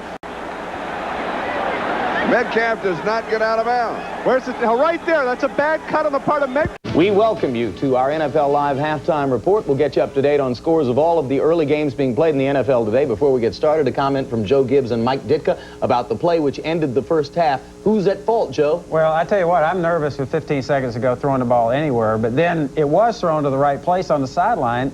Metcalf's got to get out of bounds. Yeah, he's a veteran player who needs to have the on-the-field sense to get out of bounds, right, Mike? Well, I think the announcer at the game said it, Todd said it very well. If he knows he can get it in the end zone, fine. If you can't, you got to get out of bounds, stop the clock, and take the field goal. Cost the Browns a scoring opportunity and leaves the score as it was to that point. Meanwhile, in the Meadowlands and Giant Stadium, the New York Giants have a 13-6 third-quarter lead over the Indianapolis Colts, a game in which the Colts had trouble stopping the Giants' running game early on. Dan Reeves and the Giants looking for a 5th straight win, trying to clinch a playoff berth today. Rodney Hampton ran wild in the first half. First quarter here, he goes for 16 yards down to the Indy 1, scored on the next play to make it 7-0 Giants. Hampton over 100 yards rushing in the first half. Second quarter, 7-0. Sims mixing it up, goes to the air for the 17-yard strike in the corner of the end zone over good coverage to Chris Callaway. That made it 13-0. They botched the PAT. But then the Colts came back. Jeff George going deep to Jesse Hester here. George hit his first 8 passes in the game, 11 of his first 13.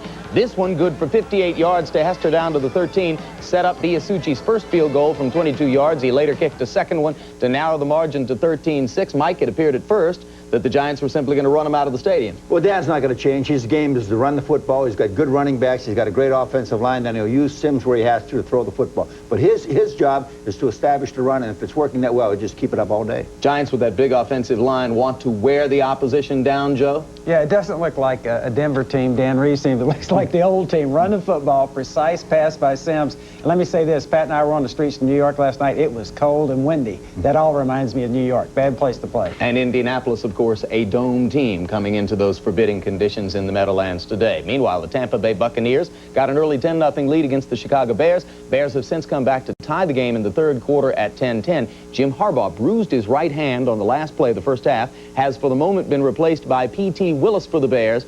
It is questionable at this moment whether Harbaugh will be able to return to the game. Cleveland Browns and Houston Oilers, as you know, 16-10 favor of Houston at halftime. Warren Moon missed his first 5 passes, but since then has come back as the Oiler offense and the pass rush have heated up. Buffalo Bills and Philadelphia Eagles played a scoreless first half in the Vet. For the Bills, Jim Kelly threw 2 interceptions, lost a fumble. Steve Christie missed 2 field goals. Thurman Thomas missed much of the first half with a bruised forearm. Now Thomas is back in the game, but Mike, the Bills continue to sputter on offense. Well, they really haven't done anything. And I think when you got a team that's arguing and bickering and saying there is no problem, there is a problem. Because what's happened to me is those people aren't respecting the way other people are playing on that football team. You don't have to love your teammates, but you better respect the job they're doing on the field. You better respect the effort they're putting out, and I don't see that happening up there right now. Joe, how dangerous are the Bubby Brister-led Eagles if they continue to hang in here? Well, I think obviously they've been able to shut them out so far. And anytime you got, I kind of chip in there with Mike, anytime you got a quarterback that says maybe everybody's not playing 100%, that is bickering. Even if he's a QB with the credentials and the pedigree of Jim Kelly. Yeah, and that's the worst thing you can say about a teammate, too. All right, let's turn our attention to the Saints and the Rams in the Superdome. Los Angeles has just come back to take a 17-13 lead in that game. It's a seesaw game, but the Saints, leading 13-10 at the half, fumbled the third quarter kickoff, and the Rams, Darrell Boykin ran it in from 6 yards out to give the Rams the 17-13 lead. In the game for the #1 draft pick being played in Foxborough, New England got a second quarter TD pass from Drew Bledsoe to go on top. 1993's top pick, Bledsoe, leading the Pats in the battle to see who gets the top pick this year. Here's the kind of play you might expect from 2 1-11 teams. Cincy's Marcelo Simmons blows the interception chance. Then tight end Ben Coates of the Parcells Pats has it, loses it. Second quarter, Bledsoe to Michael Timpson. More of the same. What looks like a certain touchdown slips through Timpson's hands at the goal line. But the Patriots would finally get it right. A late drive at the end of the second quarter. Bledsoe hits tight end Ben Coates for an 8-yard TD. Coates' 9th touchdown of the year. And the Patriots lead 7-0. One note from our Will McDonough. Steve DeBerg will start tomorrow night's game for Miami against Pittsburgh. Scott Mitchell not yet sufficiently healed from his separated shoulder, although Mitchell will back up DeBerg. You'll remember that our Mike Ditka told us a week ago in his infinite wisdom that DeBerg would be the starter in that game. Up next, we'll hear from the Chiefs' Marcus Allen. That's after these messages from your local station.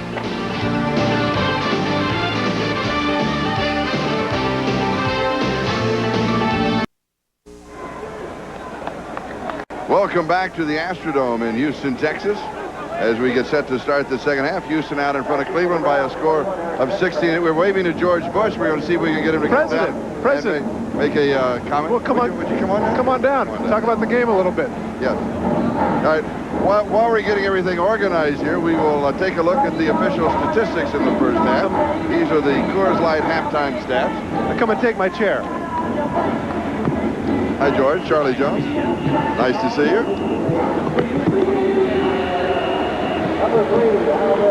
don't know what I'm doing here.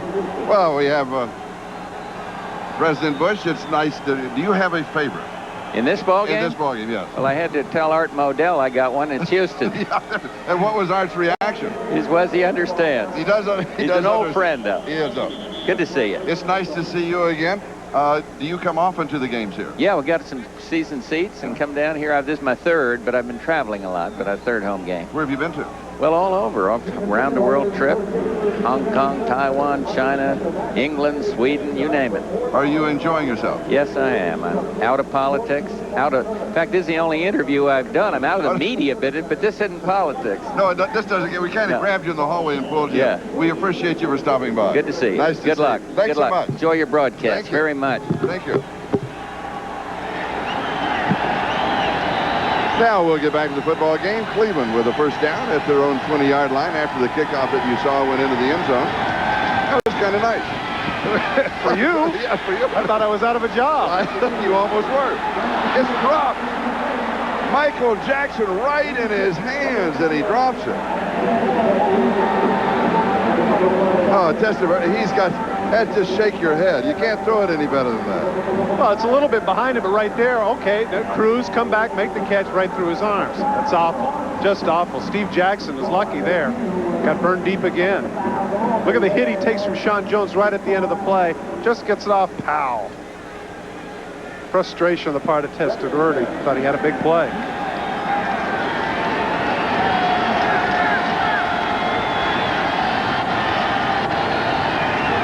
George Bush is quite a frequenter of the Astrodome during the baseball season as he comes to the Astro ball game. Here's a long pass down the near side. What did Cleveland do at halftime? Well, they saw something in the first half because they open up the second half throwing long. Well, the deal here is that clearly Houston is going almost exclusively with man-for-man coverage, and they're trying to get some big plays. And, of course, without Jackson dropping the ball, they would have had it. Chris Dishman, a great coverage here on Carrier. Now look at this. I do an interview with President Bush, and every time, there's always one. There always one at every crowd, and he has to come in. Yeah, but come on, man. I thought, where's my job? That's it. I'm history. But in fairness, that is somebody I'd give up the mic to. Yeah. Third down and 10. He's throwing this one away. Out of time, the pressure was there. So it is 3 and out for the Houston Oilers, and they will have excellent field position.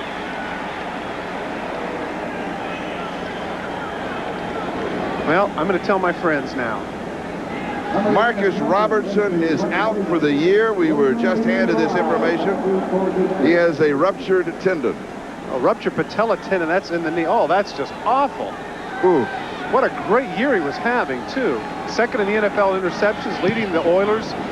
Brian Hansen, he nails this one. Drury tries to come up with it. It bounces off him, and it goes out of bounds. We kind of rushed through the statistics. Let's take a deeper look at the Coors Light halftime stats. Well, nothing really revealing there. As even as the game is, you can see yards, first downs, turnovers, possession, pretty even. But then again, you know, they can take a back seat to an ex-president. Down here.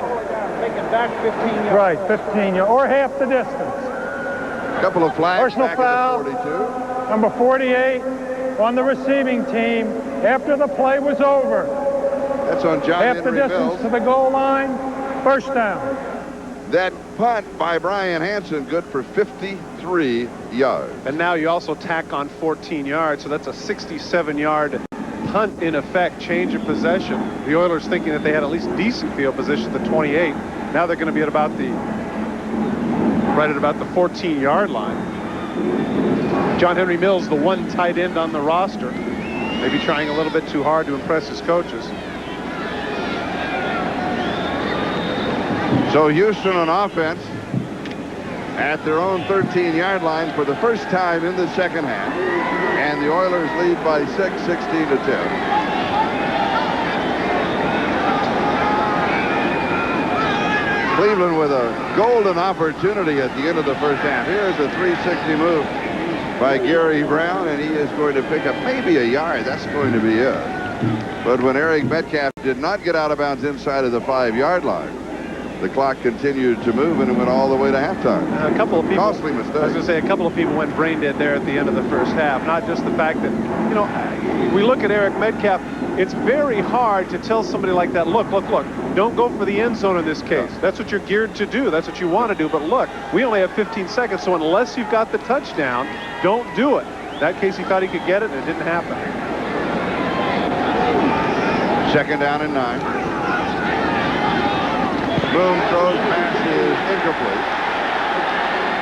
Haywood Jeffries, the intended receiver, Najee Mustafa, had very tight coverage on him. I thought he had a piece of his jersey. Two things happen on this play, of course. Watch number 31. Watch him slide in. Take a look at his knee right there, the right knee. Catches in the AstroTurf number 31, Marcus Robertson.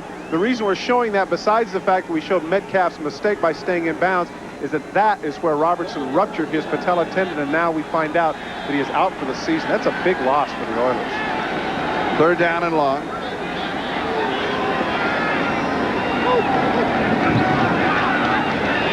Boone has pressure, and he is sacked, and we've got a flag down.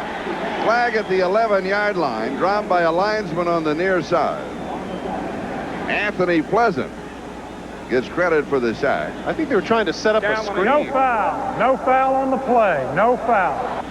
So with the sack, it'll be 3 and out, and that means that Houston will be kicking, and Cleveland will have excellent field position. And the one man they want to keep the ball away from is number 21, Eric Metcalf, who is the punt returner for the Cleveland Browns. And you saw at the end of the first half just how effective he can be if you get him a little bit of room. But of course, in this case, that's an awful lot of field that Montgomery has to work with, and he's going to have a hard time keeping it away from him.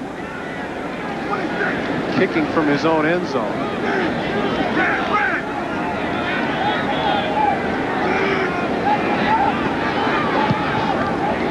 He goes for the sideline, and it goes out of bounds. And they will mark it out at the 49-yard line of Cleveland. The score is Houston 16 and Cleveland 10. We'll be back in just a moment. This is Charlie Jones and Todd Christensen. Bo Orlando, now the free safety for the Houston Oilers. Marcus Robertson, the tendon injury, out for the rest of the year. Well, don't forget, Bo Orlando was the starter. I mean, it's not as if they have a huge drop-off, but then again, Marcus Robertson was playing at a Pro Bowl level. And remember what Buddy Ryan said about Marcus Robertson, the best safety I've ever been around. Boy, that's saying a lot. And here is Metcalf around the corner. He's got it. He's to the 40, the 35, down the sideline and out of bounds. He is so dangerous. He goes out at the 22-yard line. And it's a first down. Well, what happens here is that one of the things that happens, take a look, watch Al Smith and Wilbur Marshall cut to the inside. Now there's nobody left. When you have your interior people that are going to blitz between the tackles, you're going to pay the price on the outside. And once again, Eric Metcalf with a big play. And a gain of 29 yards for Metcalf and a first down at the Houston 22-yard line. 61 yards rushing for Metcalf. And here he is again. Straight shot up the middle. This time he's just going to get a couple. Mark it to the 20-yard line. It'll be second down and 8 as Bubba McDowell and Al Smith stop him at the 20. 12.5 minutes time remaining. We're in the opening moments of the second half here in the Astrodome. It is Houston 16 and Cleveland 10. And again, Cleveland got out in front early in the ball game. They scored on a 49-yard touchdown pass to Metcalf on their first play from scrimmage. They went up 10-0, and then the Oilers came back with 16 unanswered points. Little play action fake. Testaverde is being chased, and as he... There it is.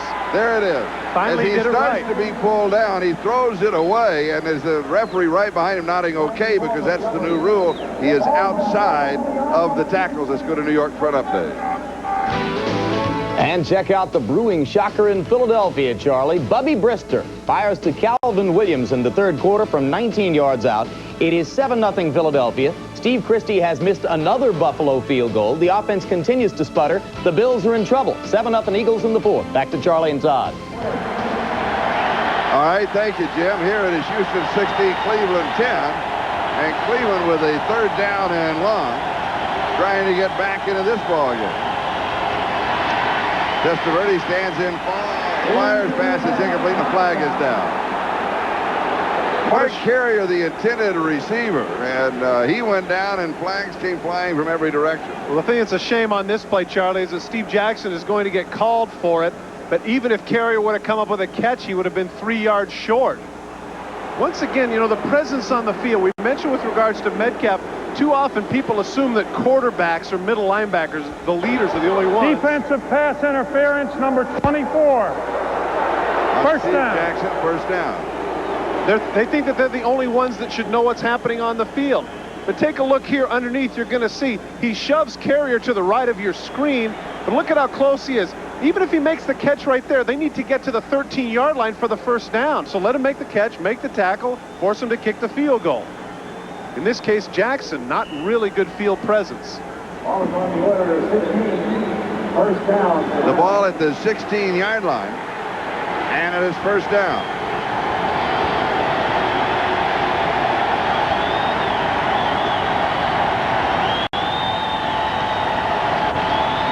And here is Metcalf, and he's going to dance for a couple of yards.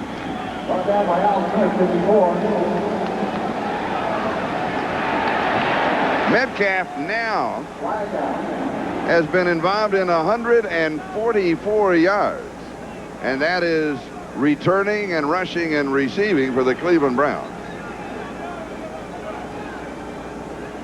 So he certainly has made his presence felt, and he has to if the Browns are going to do anything. This will be unsportsmanlike against the Cleveland Browns. If you could read the lips of Bill Belichick, that wasn't on nuts, and we know that. But he has to be frustrated about a mental error here. Why do you get in a scrap? Unsportsmanlike conduct after the play, number 21 offense. That's on 15 yards and the down count. The down count. A dead ball foul, that is after the play downs, and so the previous down counts, they don't get it over. Well, earlier, remember that there was a little bit of a beef that he had with Chris Dishman trying to get him going here. Now he's on the ground. Now something is said to him. He rolls over on top of Al Smith. Chris Dishman pulls him off. Now what happens here? Let's see if he takes a swipe. Here comes Metcalf being held. Now right at the end of that, he must have come back and taken a swing or something, because I mean, you can't be giving 15 yards for somebody who swears on the field. Otherwise, flags, it would be a veritable cascade of amber if they're going to throw the flag for talking trash. I know they're trying to do that in the NBA, trying to clean things up. But in the NFL, come on. People are colliding in the NBA, like you're that. a little closer to everybody that's involved. Well, and there's a little different level of collision in the NFL than there is in the NBA. And that's his point right there. He said, well, come on. He said, the not only officials have that. spotted the ball at the 28-yard line. Now they are holding a conference. Belichick is talking with Bill Reynolds, who is the line judge on his side. I always find it funny because, you see the coaches who scream at that side judge and do whatever they can. It's not as if that guy's going to run back into the huddle and go, okay, listen, ref, let's change it. If he's got a beef to anybody, he's got a beef to the referee. Now he is being called into the conference, as is the other official, the back judge, Jim Kearney. Well, the damage has been done. This isn't going to look very good if they go back. Well, better to get it right, though. Here's the call. We will repeat the down, first down. Continuing action foul while the clock was running. Continuing action foul while the clock was running. It's first down. Well, score one for Bill Belichick in that argument, saying if he can't get the 15 yards, oh boy, now he wants everybody back. Get out of my face. He's wired now. He won half the battle in getting the down back. So the line of scrimmage, the 28-yard line of Houston, and it's first down and 22. Cleveland, 50 yards and penalties. Houston, 57 yards. Play action fake. Going for it all. Has a man in the end zone. Hits it. Touchdown.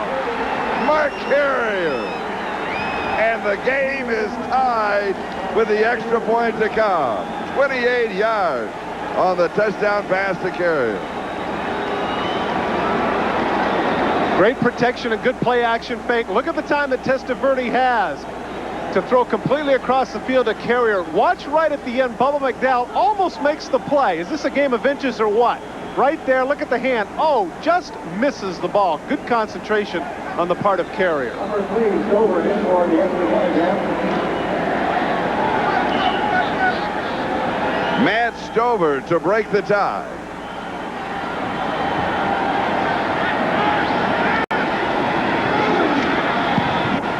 And it is good.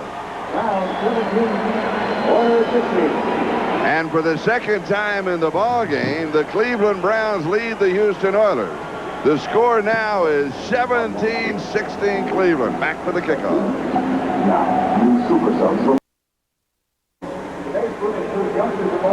Mark Carrier with the touchdown reception. That, by the way, the first completion for Testaverde in the second half. And Matt Stover will be kicking off with Drury and Mills set for the return. And here we go. And it's an onside kick. Great call. Onside kick. It is recovered by Cleveland, at least according to the Cleveland players. I say great call if they come up with the ball. It is. And it is a great call because the Cleveland Browns come up with the ball. And one of the Houston Oilers says, no, they're pointing that one. I love it. Everybody helps the official. There's a man right there. Every now and then he'll take chances. Charlie, you and I have done games in the past where he's run fake field goals crossways. This is called the suicide onside, right in the middle. It's not to the side. The kicker does it, and they come up with the ball. Guy closest to him is able to do that. Bob McAwee says, yes, indeed. And it is Frank Stams who comes up with the football. So Cleveland not satisfied with a 1-point lead. Great time to gamble. Coming with 11:19 to go in the third, when nobody expects it. That's exactly right. And what a great timing on the part of Coach Bill Belichick to take a shot. He said it coming in, we're 6-6. This is for all the marbles. We've got to let it all hang out. And that's exactly what they did. And when we asked you about what happens if you pull off the upset, he said the whole world changes, because we're right back in it. And they, of course, are right back in this ball game. They have a first down at their own 47-yard line. And here is Metcalf. He slices through. Spins, has about 5, and then he's slammed down by Bubba McDowell.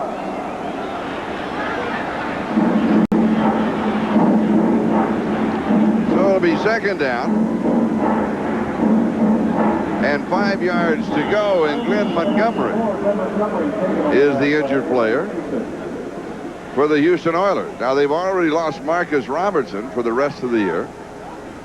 And Montgomery, an integral part of that front four of William Fuller, Ray Childress, Sean Jones, and Glenn Montgomery.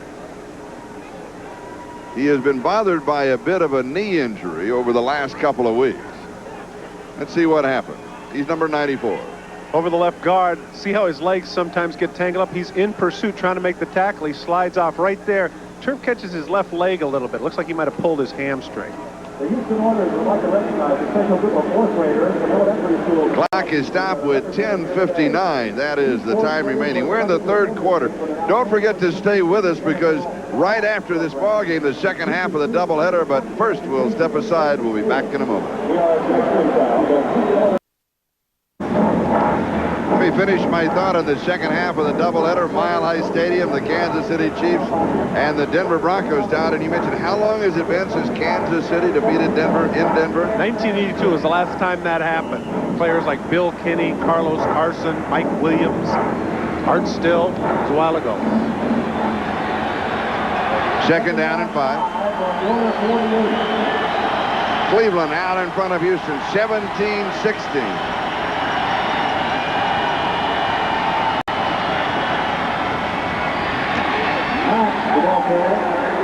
There is Kevin Mack. Now, Kevin Mack activated for this game. First time that he has been activated for the Cleveland Browns. The story, of course, you know, he retired, decided to come back. Said, you'll be on the practice squad. He said, that's okay.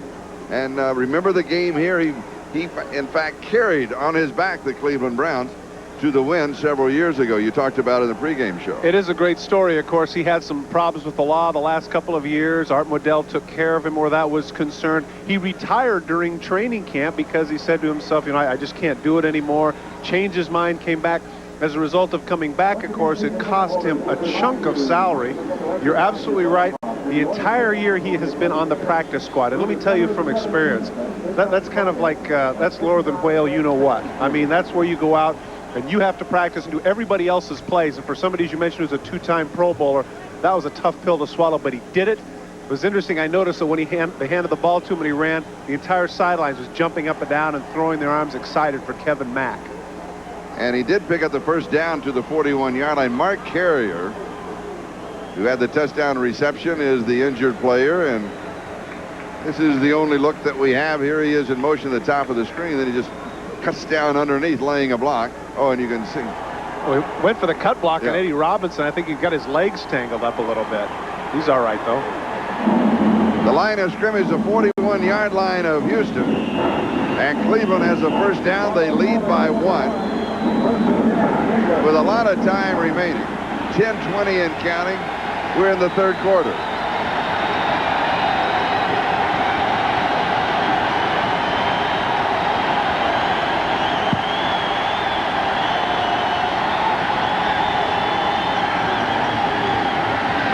And here is Kevin Mack again. All right, Kevin! And Kevin has a couple, and you know, there's a lot of animosity between these two teams. Seems like after every play, there's some pushing and shoving going on. As you saw, as a check of the scores, we'll go back. The play in 1989 that you talked about in NFL Live. Well, of course, here was a situation where they drove the length of the field with 44 seconds left. Kevin Mack burrows in for the touchdown. That put them in the playoffs and knocked Houston out. And Kevin Mack, you know, it's not even an argument. Not arguably one of the most popular players. He is. You can see there, after the last couple of runs, he hasn't lost too much. Looks pretty good to me. And not only did he, not only did he score the touchdown on that drive, he was the drive. Yeah. Second down and 7.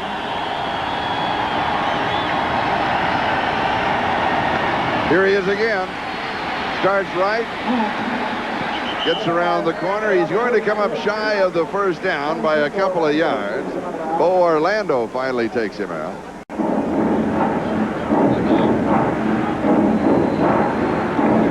The report on Glenn Montgomery of Houston is leg cramps, and he will return. And speaking of returning, Eric Metcalf and Tommy Vardell return to the But notice all lineup. All the congratulations, the pats on the rear end, the handshakes that Kevin Mack gets for his first action of the '93 season. Third down. 3rd and 5. I thought he got a couple more than that. Kitchen in motion. Tipped again. Intercepted. Bo Orlando replacing Marcus Robertson. The ball tipped up a couple of times, and he comes down with it. Big play for the Oilers. Well, Bo Orlando's Italian Army hasn't had a lot to cheer about because he's spending an awful lot of time on the bench. Actually, this play is made right there by its dishman, I believe, who strips the ball away from Michael Jackson, and that enables the ball to stay up. Watch number 28. Little contact there early. That could have been called. There, Orlando bumps it. Now watch, there it comes. Oh, it hits him right in the crotch, and he's able to hang on. What a catch by number 26, Orlando. He must have the Velcro pants. How did that ball stay in there? Blaine Bishop also had a hand on the ball as it was wheeling around the secondary of the Oilers. So Houston a first down at their own 32-yard line. Warren Moon goes deep, double coverage, and this one is intercepted. Gave it right back. Amazing. Jeffries, the intended receiver, Eric Turner with the interception, and now we've got a fight at the 10-yard line.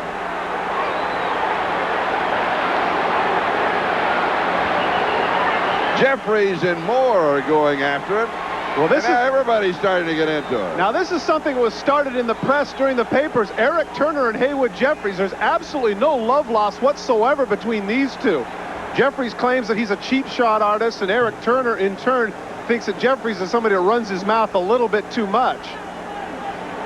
So I knew that when they had that collision there, that was no love lost at all between those two. But what an absolutely horrendous throw by Warren Moon. Eric Turner just sitting there in center field, just waiting for that ball to be thrown. Actually, that's a pretty good catch. Pretty good catch. He gets down right there. And there Haywood has him down there on his knees. Now this is where it starts. Start pushing and talking. There it is. Going after one another's faces. I'm surprised there weren't any flags thrown, but maybe just as well as orders restored. Haven't seen too much of the Houston offense this quarter, have we? No. It's still in the locker room. Hadn't come out for the second half. But we certainly have seen Cleveland in the second half. They lead in the ball game 17-16, and they have the football at their own 16-yard line with the first down.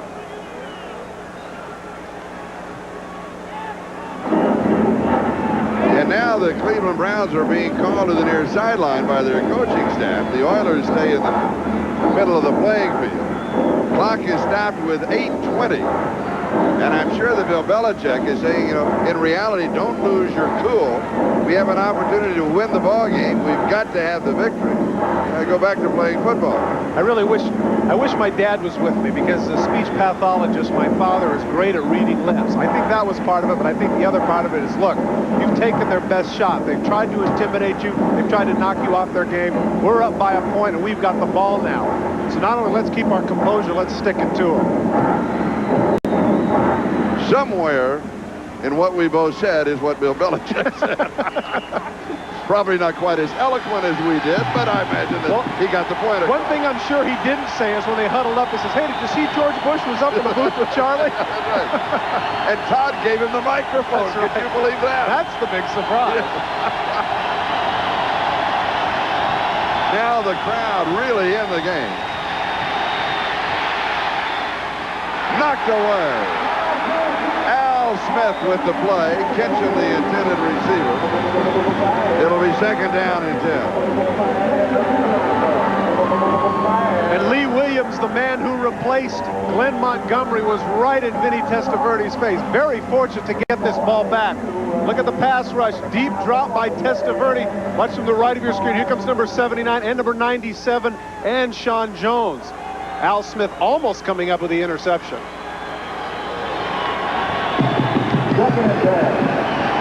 2nd down and 10. Lee Williams, not a bad replacement. Former Pro Bowler for the San Diego Chargers. Led the AFC in sacks in 1988. There comes the pressure. The screen right side to Horde. Horde up the sideline and then out of bounds. And he picks up the 1st down. And the Oilers were sending everybody after Testaverde. Last week against the Atlanta Falcons, the Falcons were very effective against the Oilers in throwing the screen pass. You're absolutely right. Everybody coming. Childress reads it, but he's just not quite quick enough to catch up to Horde. Marshall comes over, makes the hit, but not before Horde gets the 1st down with a little high stepping. The ball at the Cleveland 28-yard line. 1st down, Brown.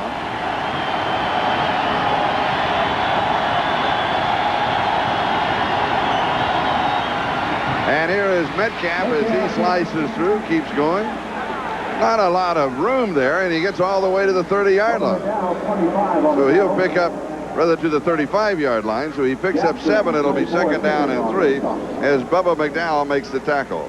The one thing about I almost did it myself, Eric Metcalf here is that as opposed to the first couple of years in the league, I noticed that he's running through tackles. You know, he's knocking some people down, realizing that you can't be the scat back all the time and fake everybody out. Sometimes you have to stick your nose in there, and he's done a pretty good job of that today. 2nd down and 3. Carrier back in the ball game. Here comes the blitz and the handoff to Metcalf, and he is shut down. Lamar Lathan makes the tackle, and it'll be 3rd down and short. Remember earlier in the game, Lamar Lathan came in and had a big sack. He is somebody that you can't run around. Watch coming to the left of your screen. Lamar Lathan, number 57. He is 6'3" and 250 pounds, but he runs a 4.48 40. And so normally Metcalf's thinking to himself, I can outrun those backers, but in this case, Lathan is in his way, and he makes the tackle for a loss.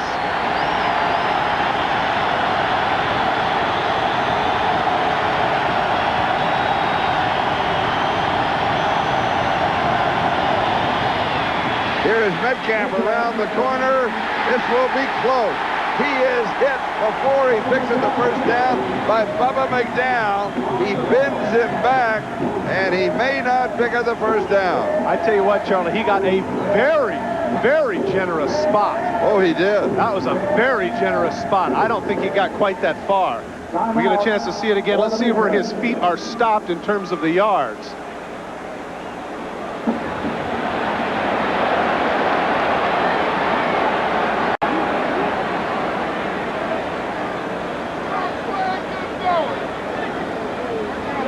Oh, he does. You are right. It was a generous spot. Very generous. And a 1st down. Okay, now the 38-yard line. Take a look at where his feet get stopped. Right there, he makes the spin. Look at where his feet are. He's straddling the 37-yard line. Boy, oh boy, very generous on the part of the side judge. Big break for the Cleveland Browns. So Cleveland at their own 38-yard line, 1st down. Metcalf now has rushed for 81 yards in the ballgame. We still have a lot of time. 5:40 and counting. That is the time remaining, 3rd quarter. So just sit back and relax. We've got a long ball game this afternoon, but it is a good one. Cleveland 17, Houston 16. And here is Leroy Horde. And he's got about 3, maybe 4. Sean Jones makes the tackle. check of the other games in the National Football League. Nice to see Sean Jones yesterday. He is my stockbroker, always gives me some advice on when to get in and get out of the market. He's a very astute financial manager. Well, not only that, he has become the leader of this defense. One of the captains. Named him captain. And he told you the reason he's having such a great year? Because he's married. Yes. Yeah, he's married. Able to focus on things in the field. Has a beautiful wife and is all settled down and is looking towards the future. 42-yard line. I guarantee you when he sees the tape of this game, he's going to be mad at me. Little play action fake. Comeback pattern far side. Pass is high but caught and pulled down. It'll be a first down. Good reception by Keenan McCardle. Steve Jackson nailed him after a gain of 14. Just as we mentioned, Sean Jones, take a look at what happens to him in the interior. 11 sacks coming into this game. The double team, Hoover and Jones. They have number 96. They're keeping him out. Sean Jones has been on a couple of plays today, but he hasn't as yet sacked the quarterback. Keenan McCardle turning Steve Jackson around, goes up and makes a nice catch. Why is Sean going to be upset with you? Because when we talked to the thing about marriage, he said, don't do that. He said, don't do that. Oh, said, don't say that that's the reason. Well, say that I did. Blame it on me. All right. There's not a remaining back in this set. And the throw is to Metcalf, and he goes out of bounds, has the first down. Goes out at the 34-yard line, needed to get inside the 35. Eddie Robinson was chasing him, and it's a first down. First time they were in that set, and all of a sudden Houston is the one who's a little bit confused. No back, man-for-man coverage. Al Smith bumps, you can see he bumps Eric Metcalf there, but it's not enough to stop him from coming across the field and getting the first down. Now remember, this drive all started back at the 16-yard line of Cleveland with the interception. Cleveland with a drive. They turned it over. Houston gave it right back on the long pass. And now Cleveland back at the 34-yard line of the Oilers. And the straight shot right up the middle is Kevin Mack. He goes to the 30-yard line. It's going to be second down and 6. As Bubba McDowell makes the stop.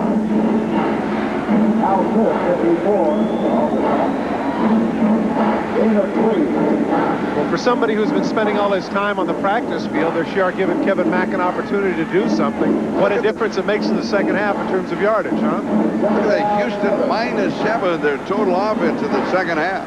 Every time they play the Houston Oilers, defensive coordinators say the same thing. We got to generate something offensively to keep Warren Moon off the field. Warren Moon has been in the third quarter, has been on the field for 4 plays.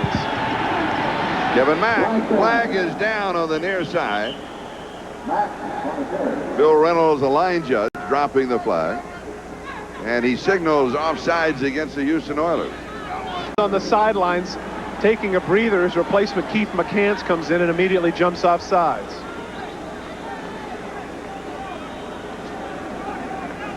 Offside, number 78, defense, 5 yards, second down. Now they're working on the left knee of receiver Michael Jackson of the Cleveland Browns. He and Eric Metcalf are their 2 deep threats.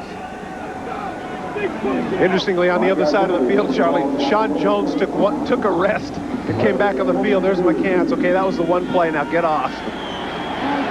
Second down and 2 at the 25-yard line.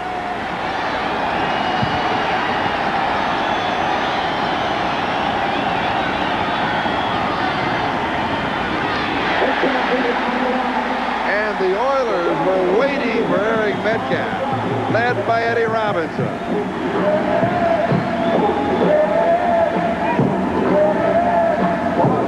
A loss of 3. It'll be third down and 5. Eddie Robinson comes right over the top of the fullback. Watch the left of your screen. Comes right over the top of Tommy Vardell and makes the stick on Eric Metcalf for the loss. Now third and about 5.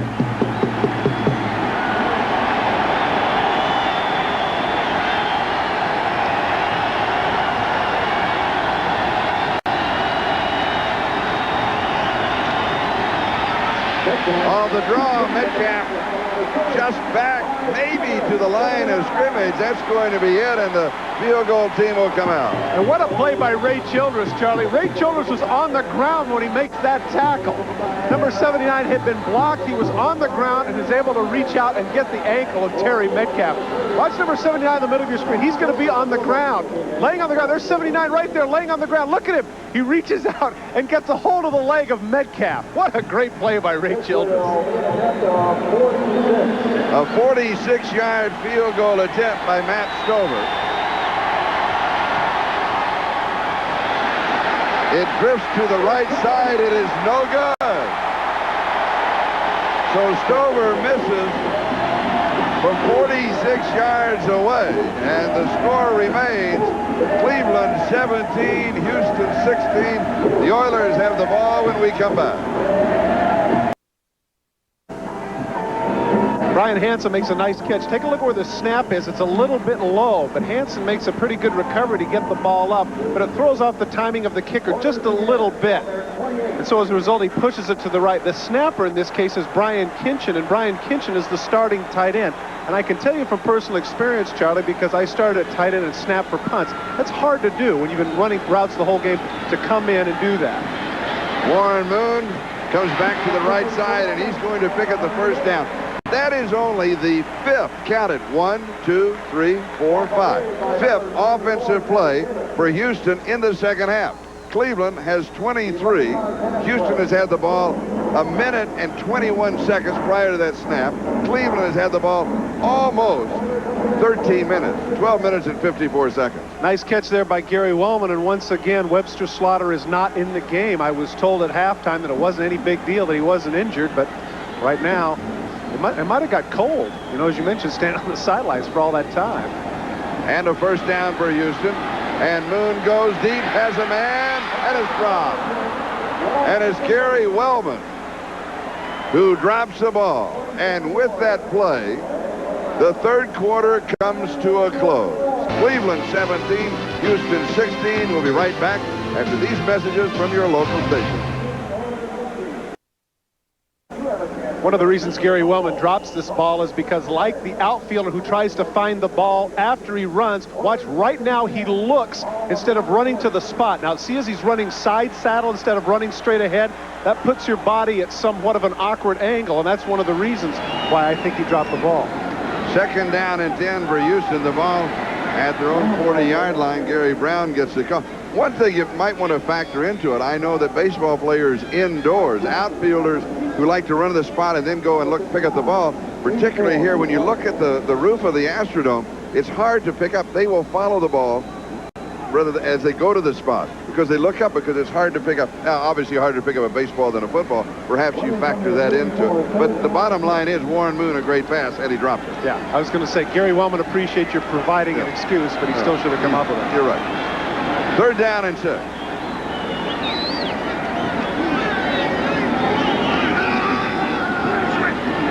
Moon has pressure. He fires. Pass is complete, short of the first down. Gibbons is a couple of yards shy of the first down. So the Oilers, it's going to be 3 and out. And that will mean that they've only had 7 offensive plays in the second half. And that's a big play by Eric Turner. Watch number 29 is going to fly into your screen and make the collision on Gibbons. Watch as he strips him. Watch the collision right here. Pow! Knocks him off balance. Sets him down there. If he doesn't knock him off balance, all Gibbons has to do is run an extra yard for the first down, but he's not able to do it. So it's 4th down and a couple, and Greg Montgomery is kicking to the ever-dangerous Eric Metcalf.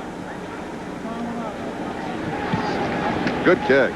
Oh, that's a great kick. Going for the corner. Does he get it? No.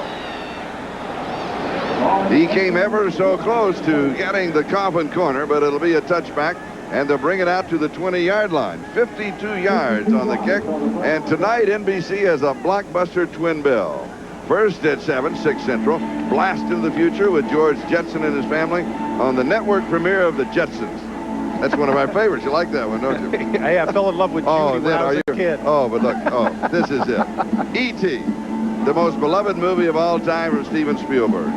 Oh, I tell you, that is just absolutely fabulous. It's 2 great movies, The Jetsons and E.T., starting at 7, 6 Central. That is tonight here on NBC. Charlie Jones, phone home, phone home. Collect. Yeah, that's right. So So Cleveland will take over at their own 20-yard line. I wonder if a little fatigue isn't setting in on the part of the Houston Oilers defense.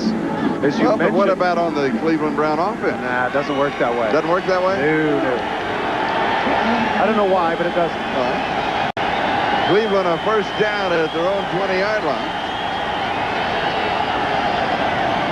The Browns with a 17-16 lead. Testaverde goes deep, and they're going to just rule an incidental contact. They were both trying to come back for it, Rico Smith and Chris Dishman. Very interesting. A flag back at the 19, meanwhile.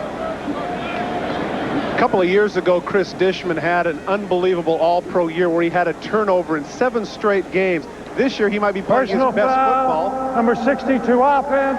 Personal foul, number 95 defense. Penalties offset. Replay the down. Offsetting personal fouls. There's little love lost between the Houston Oilers and the Cleveland Browns. This is almost like a mugging at various times. What's the left of the screen?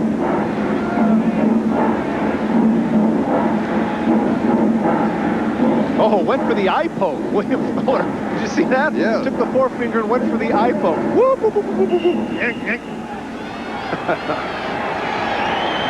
Joe will replay the down. It is first down at the 20-yard line.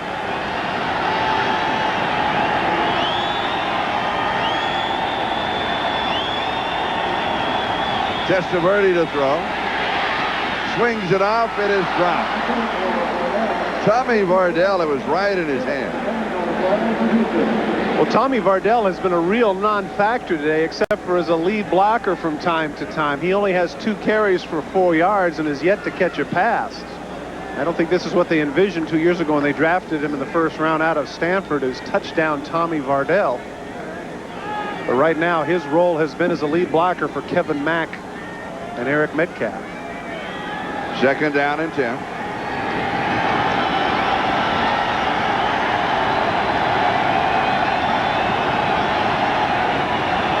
Metcalf is the running back in this offensive set. Testaverde to throw. Good protection over the middle in the coverage, and it's intercepted. Chris Dishman with the interception. Carrier, the intended receiver. I was about to make the point on the last play that even though he does not have the interceptions that he did 2 years ago, he is playing like an all-pro. Look as he waits for the cut across the field, and this is a great catch. Look at the backhanded catch here by Dishman, reaching out just like a receiver to make the grab. 2 plays before, he runs with Rico Smith stride for stride, breaks up the play. That is an outstanding cornerback right there, Chris Dishman. And so with just over 13 minutes to go in the fourth, Houston trailing by 1 as the ball at the Cleveland 39.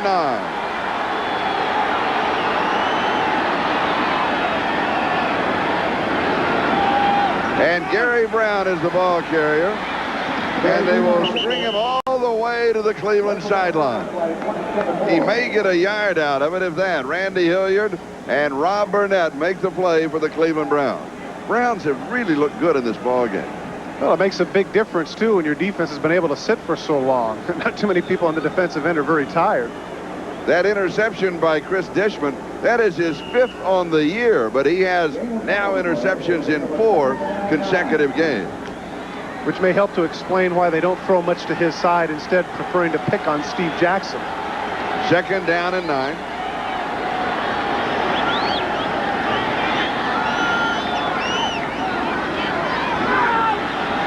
Boone has pressure from the shotgun. Flag is down. Almost intercepted off of the tip by Del Spear. But we had a flag at the 30-yard line.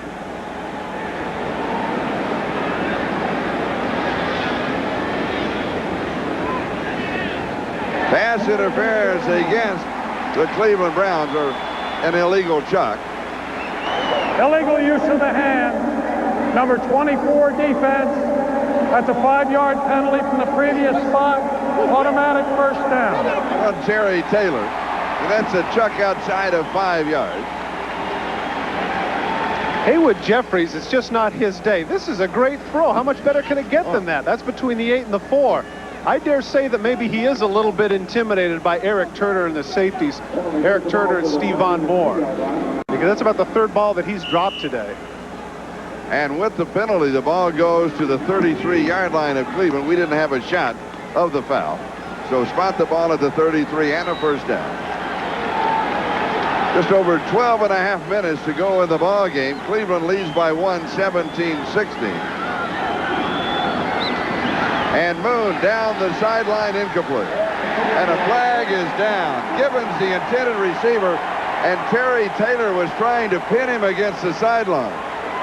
And they're going to call him for interference. Now, once again, the huddle of the officials is, was the ball catchable? Terry Taylor just can't believe it. 2 plays back-to-back that he gets called for that. You can see the look.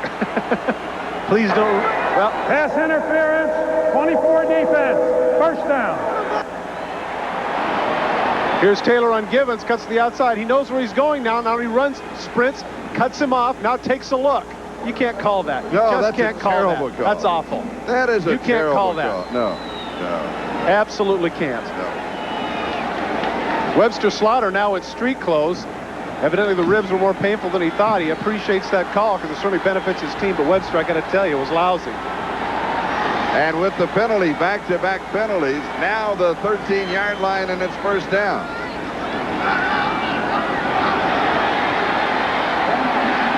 And Gary Brown looked as if he was going to be stopped at the line of scrimmage, still manages to wiggle his way inside the 10-yard line. He's going to pick up 5 or 6 on the play. Near the end of the first half, we noticed in the 2-minute warning that Webster Slaughter was not out there. As we mentioned, pulled rib cartilage. There are the numbers that he had in the first half, that he just couldn't give it a go in the second half. So now we're seeing Gary Wellman, Pat Coleman, different group of receivers. Second down and 5, the ball at the 8-yard line.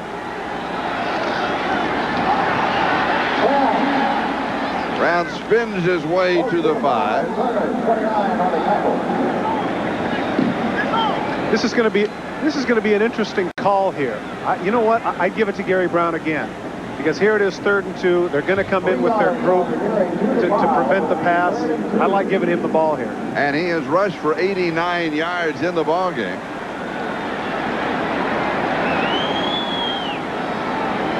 Three weeks ago against Cleveland, he rushed for 194. And I tell you what, I wouldn't go on a quick count either. I would make sure everybody's set. That didn't work too well last time, did it?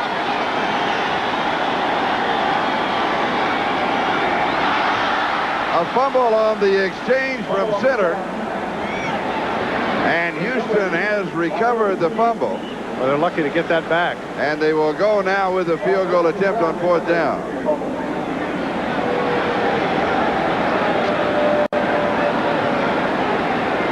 Ball comes out, and fortunately for the Oilers right there, they're in a blitz. And that's heads up on the part of Gary Brown to see that. Gary Brown is the one that speeds in there, makes the recovery in the midst of all those white shirts. Might be the biggest play he's made today. From the 15-yard line, a 25-yard field goal attempt by Al Del Greco, and it's right down Broadway. Al Del Greco now 4 for 4 in the ball game, and Houston retakes the lead, 19-17. In the Astrodome, we have 10 minutes and 39 seconds left in the ball game. Houston leading Cleveland 19-17. As Al Del Greco, who has hit 4 for 4 in the field goal category, will be kicking off. Eric Metcalf and Leroy Horde are the return men. And we look for him to kick away from Metcalf.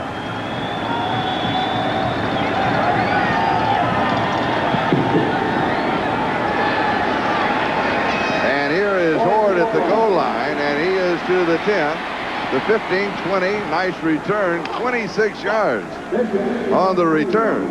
Now, we've been talking about the second half of the doubleheader. Kansas City and Denver. Kansas City leading the West with a 9-3 record. Denver tied with the Raiders for second. And that is coming up next over most of these stations. Of course, if you look at your clock, you'll say, that game has just started. Well, we have no score in that ball game. We'll keep you updated. And then immediately after this ball game, of course, most of you to see the second half of the doubleheader, the Kansas City Chiefs and the Denver Broncos from Mile High Stadium. So just sit back and relax. We've got a really good one going here. The Houston Oilers leading Cleveland by 2. And Houston with an 8-4 record coming into the ball game. Cleveland's record is 6-6. They need to come from behind to pull this one out to challenge for a playoff spot.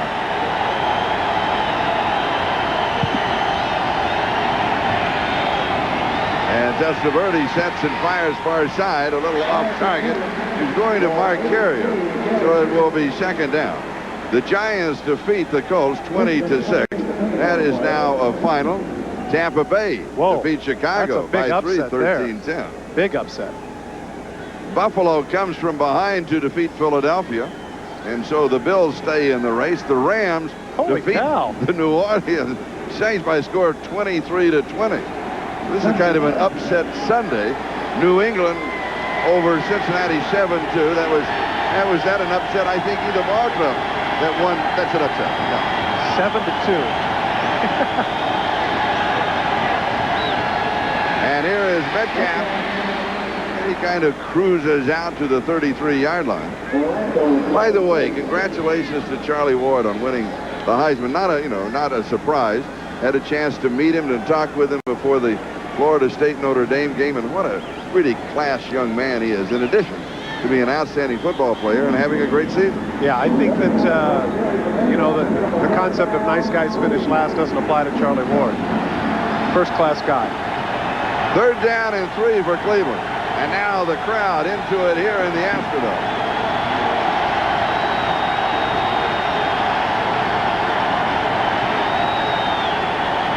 Here's the blitz. And the pass is going to be about a half-yard shy of the first down. Kitchen caught it, the tight end. Orlando covered him immediately. I think he's going to be short. You're always... Make sure we'll check the measurement. You're always talking about the fact that you want your receivers to get the first down to know the yardage. In this case, the Houston Oilers come with the blitz. Kitchen just turns around. Instead of running the route to the spot, he just turns around, and as a result, he's a little bit short, it appears.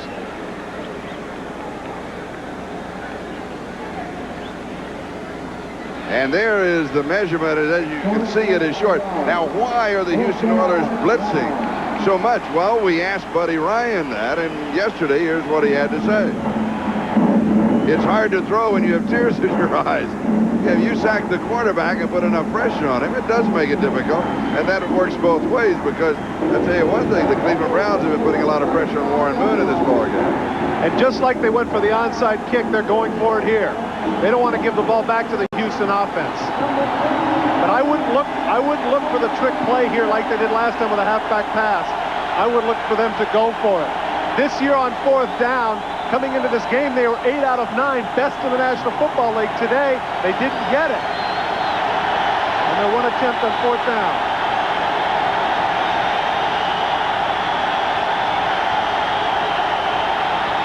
Play action fake. Here's the pass. It is complete to the tight end, Kitchen, and he has the first down. They have a nice fourth down package. They really do. And that's one of the reasons why coming into this game, they're better than anybody at it on fourth down. So predictable just to jump into the middle. Makes the hand up to Vardell. Everybody assumes that where it is. Good misdirection. William Fuller has to have Kitchen in coverage, and that's a mismatch. Fuller's a great sacker, but he's not a great cover guy. And a gain of 19 yards on the play. And suddenly, Cleveland is in Houston territory with more than 8.5 minutes left in the ballgame, and they have a first down at the Houston 48-yard line. And here is Metcalf. He slips a couple of tackles. Boy, he is elusive. He's going to come back, though. Going to catch holding. Maybe that's the reason he's elusive. Offensive line is holding.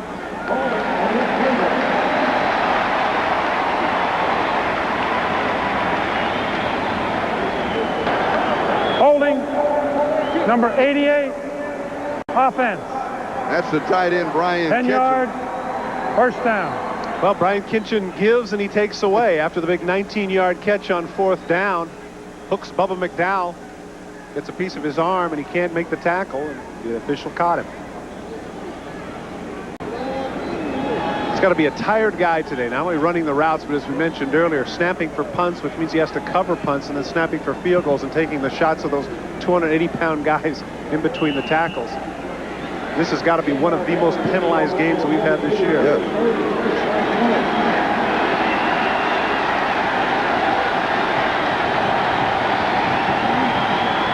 First and 20 at the Cleveland 42-yard line.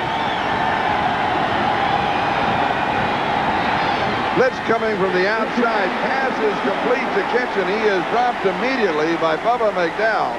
But he was the hot receiver. That's where the linebacker was coming from. It'll be second down. Well, even though he comes with a big hit, that's still about a 6-yard gain. Backpedaling, you're right. McDowell with the big hit. Kitchen, actually, that's a nice catch, involved on the last 3 plays. Lamar Lathan was the linebacker coming, a gain of 5.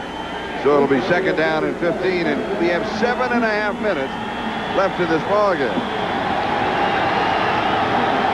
Houston 19, Cleveland 17.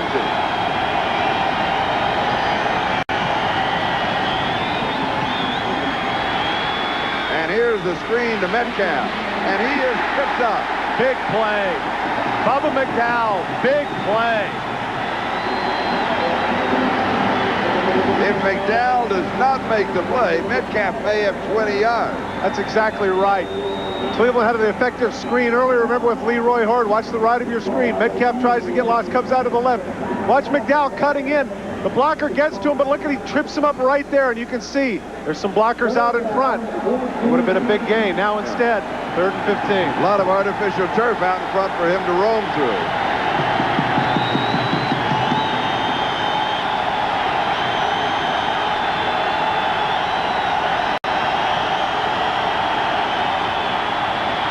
Testaverde has pressure. He throws, passes, complete, first down, 34-yard line. Carrier flag down back at the 43. Still going to come back.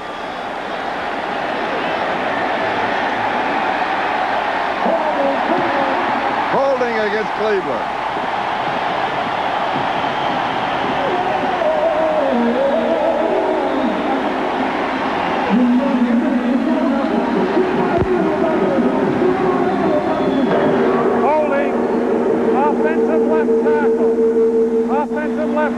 That offensive left tackle is Tony Jones, who's been going against Sean Jones all day. The law firm of Jones & Jones. Sean with the arm under. Now watch him come in right at the last minute. Well, that's close, but what he sees is a takedown. He sees that left arm pinned. That's a judgment call. And you can see Jones coming over to the judge and say, now wait a minute, here's the deal. He comes with the arm under, gets stuck with me. I didn't hook into him. And that's always the argument when you get that on the flank when they're coming in on the pass rush. And Cleveland has now been penalized 95 yards in his 3rd and 24. Another note about Tony Jones having an outstanding season. Has only given up 2 sacks all year and shut out both Anthony Smith and Ronaldo Turnbull, the 2 leading sackers in the NFL. Carrier in motion. Testaverde, Metcalf, and a collision at the 39-yard line, and that is going to be shy of the first down. What a game Metcalf is having. Yeah. What a game. 23 yards for Metcalf. It'll be 4th down, and as you know, the Browns go for it on 4th down. And what an awful piece of defense on the part of the Houston Oilers. They have not been effective at all going with the zone defense. 3rd and 24 to let him get in the middle of the field like that, especially Metcalf. Here's the one guy that's been killing you all day. How can he get down the middle of the field like that and catch a 23-yard pass? The ball spotted at the 38-yard line.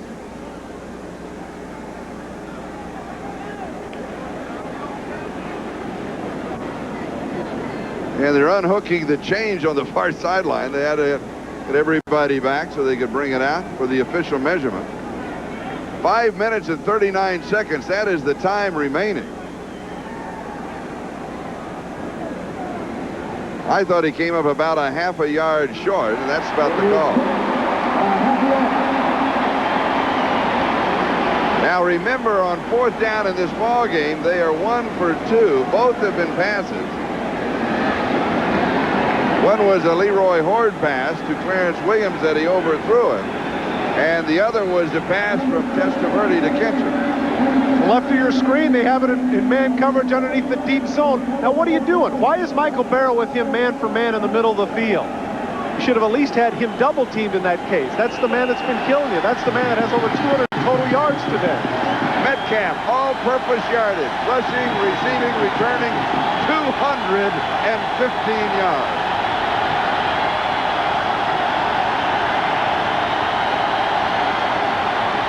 Over the top and a first down for Cleveland. Tommy Vardell.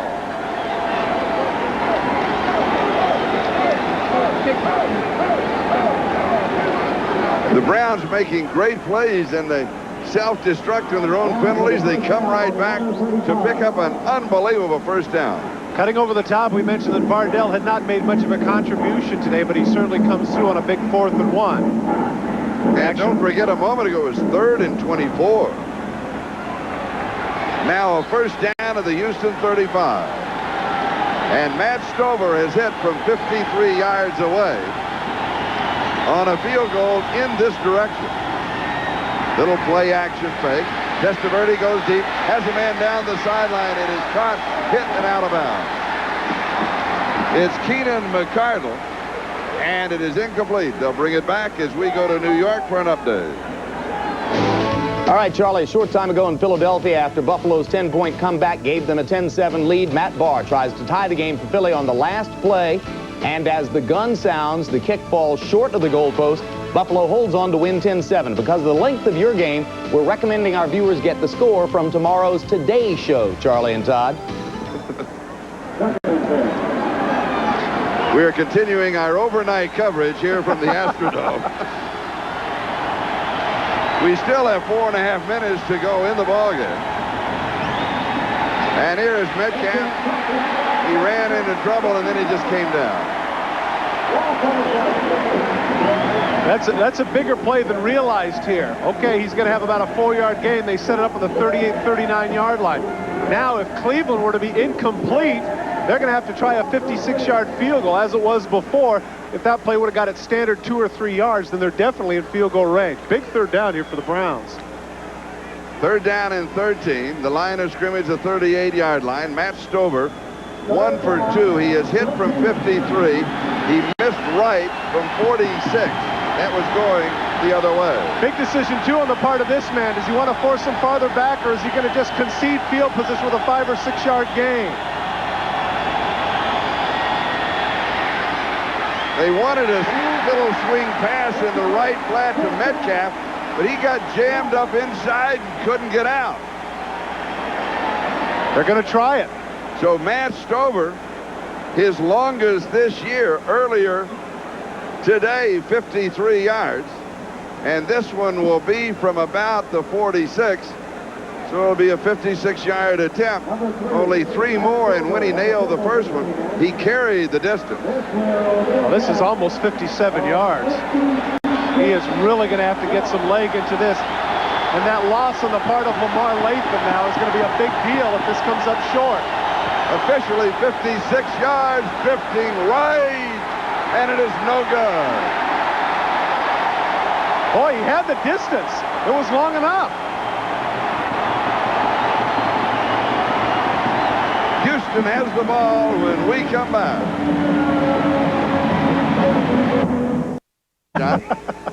Todd, of course, not only analyzes, handles the microphone for President George Bush, he also helps us produce the telecast.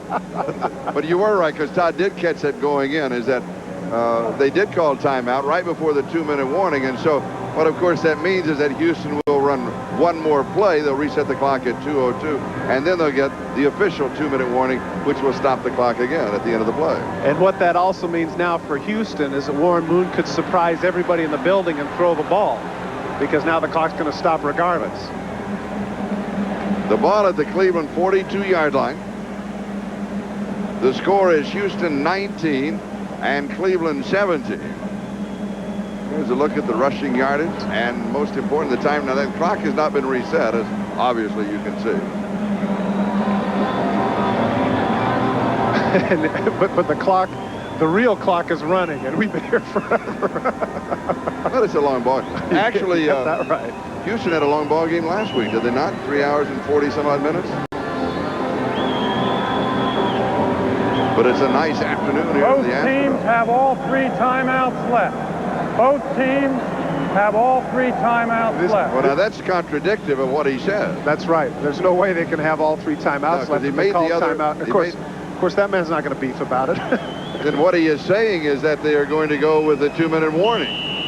And he now has reversed what he said during the time that we were away. That's right. So the 2-minute warning becomes official.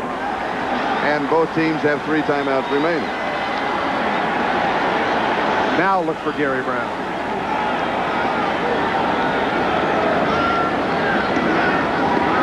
And here is Gary Brown, and he is going to be stopped for no gain. And now Cleveland will call a timeout. Mike Johnson makes the tackle. Now, in reality, what happened is that we have the same result.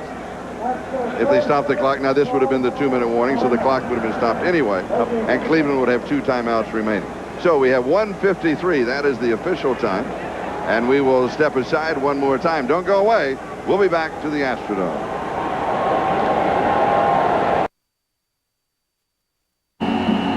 Here's a reminder on the second half of the doubleheader, Kansas City at Denver.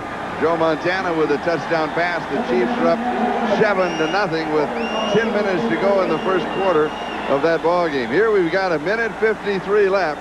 Houston with the ball and the lead, 19-17. Cleveland with 2 more timeouts.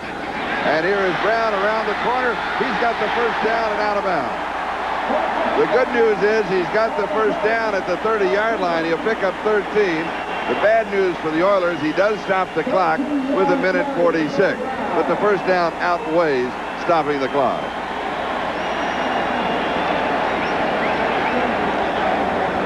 Gary Brown has now rushed for 101 yards in the ballgame.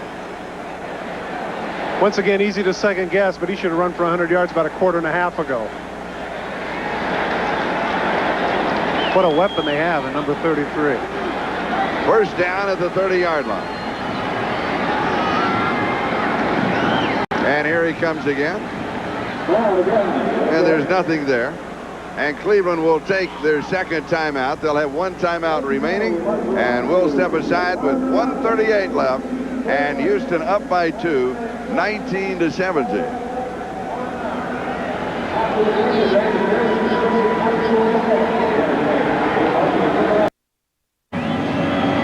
1:38. That is the time remaining here in the Astrodome.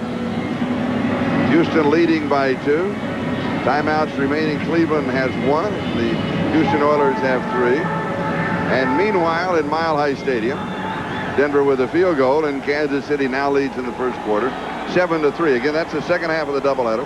And as soon as this game is over, we'll be going to Mile High Stadium over most of these stations. Was that Marcus's touchdown? Who scored for Kansas City? Oh, Joe Montana, a touchdown pass.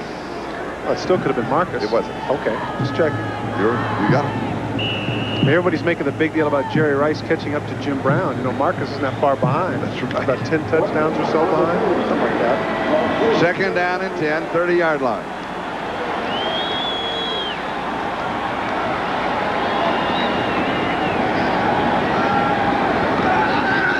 Gary Brown, and he has a struggle getting out of the back, and he still managed. It looked as if he was going to lose about 4 yards on the play, but Mike Caldwell couldn't pull him down.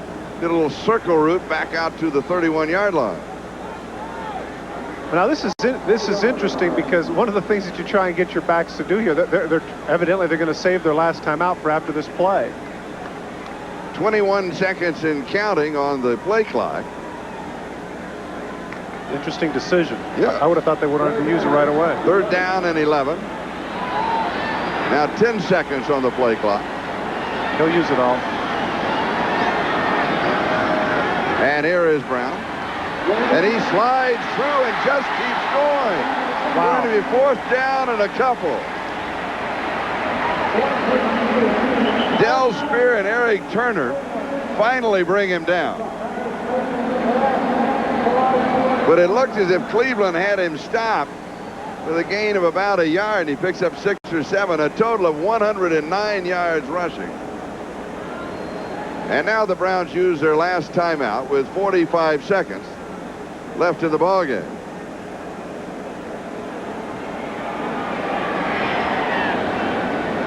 Al Del Greco has hit 4 of 4 field goals from 27, 48, 49, and 25 yards. Houston leads it 19-17. The field goal would change the margin from 2 to 5 points, forcing the Browns to have to go for a touchdown in the remaining time and with no timeout. Of course, the argument that they always have with coaches, as fretting as coaches are, is that they run the risk of a blocked kick here and that it could go the other way. But you got to have faith in your special teams. I never understood that, you know, that thinking. And especially the way Del Greco's been kicking today. 4 for 4. This will be from the 30-yard line. So it will be an attempt of 40 yards for Al Del Greco.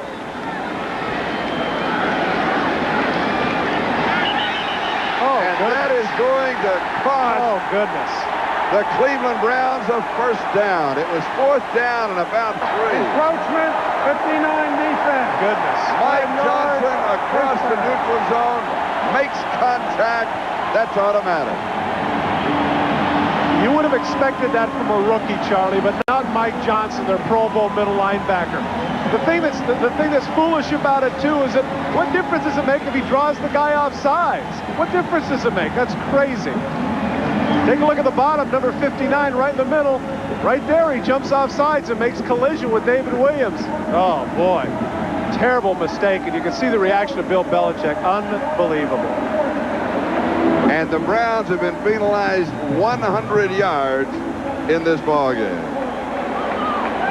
And so now with 45 seconds left, all the Houston Oilers have to do is run off the clock. And that means that Warren Boone will just kneel down.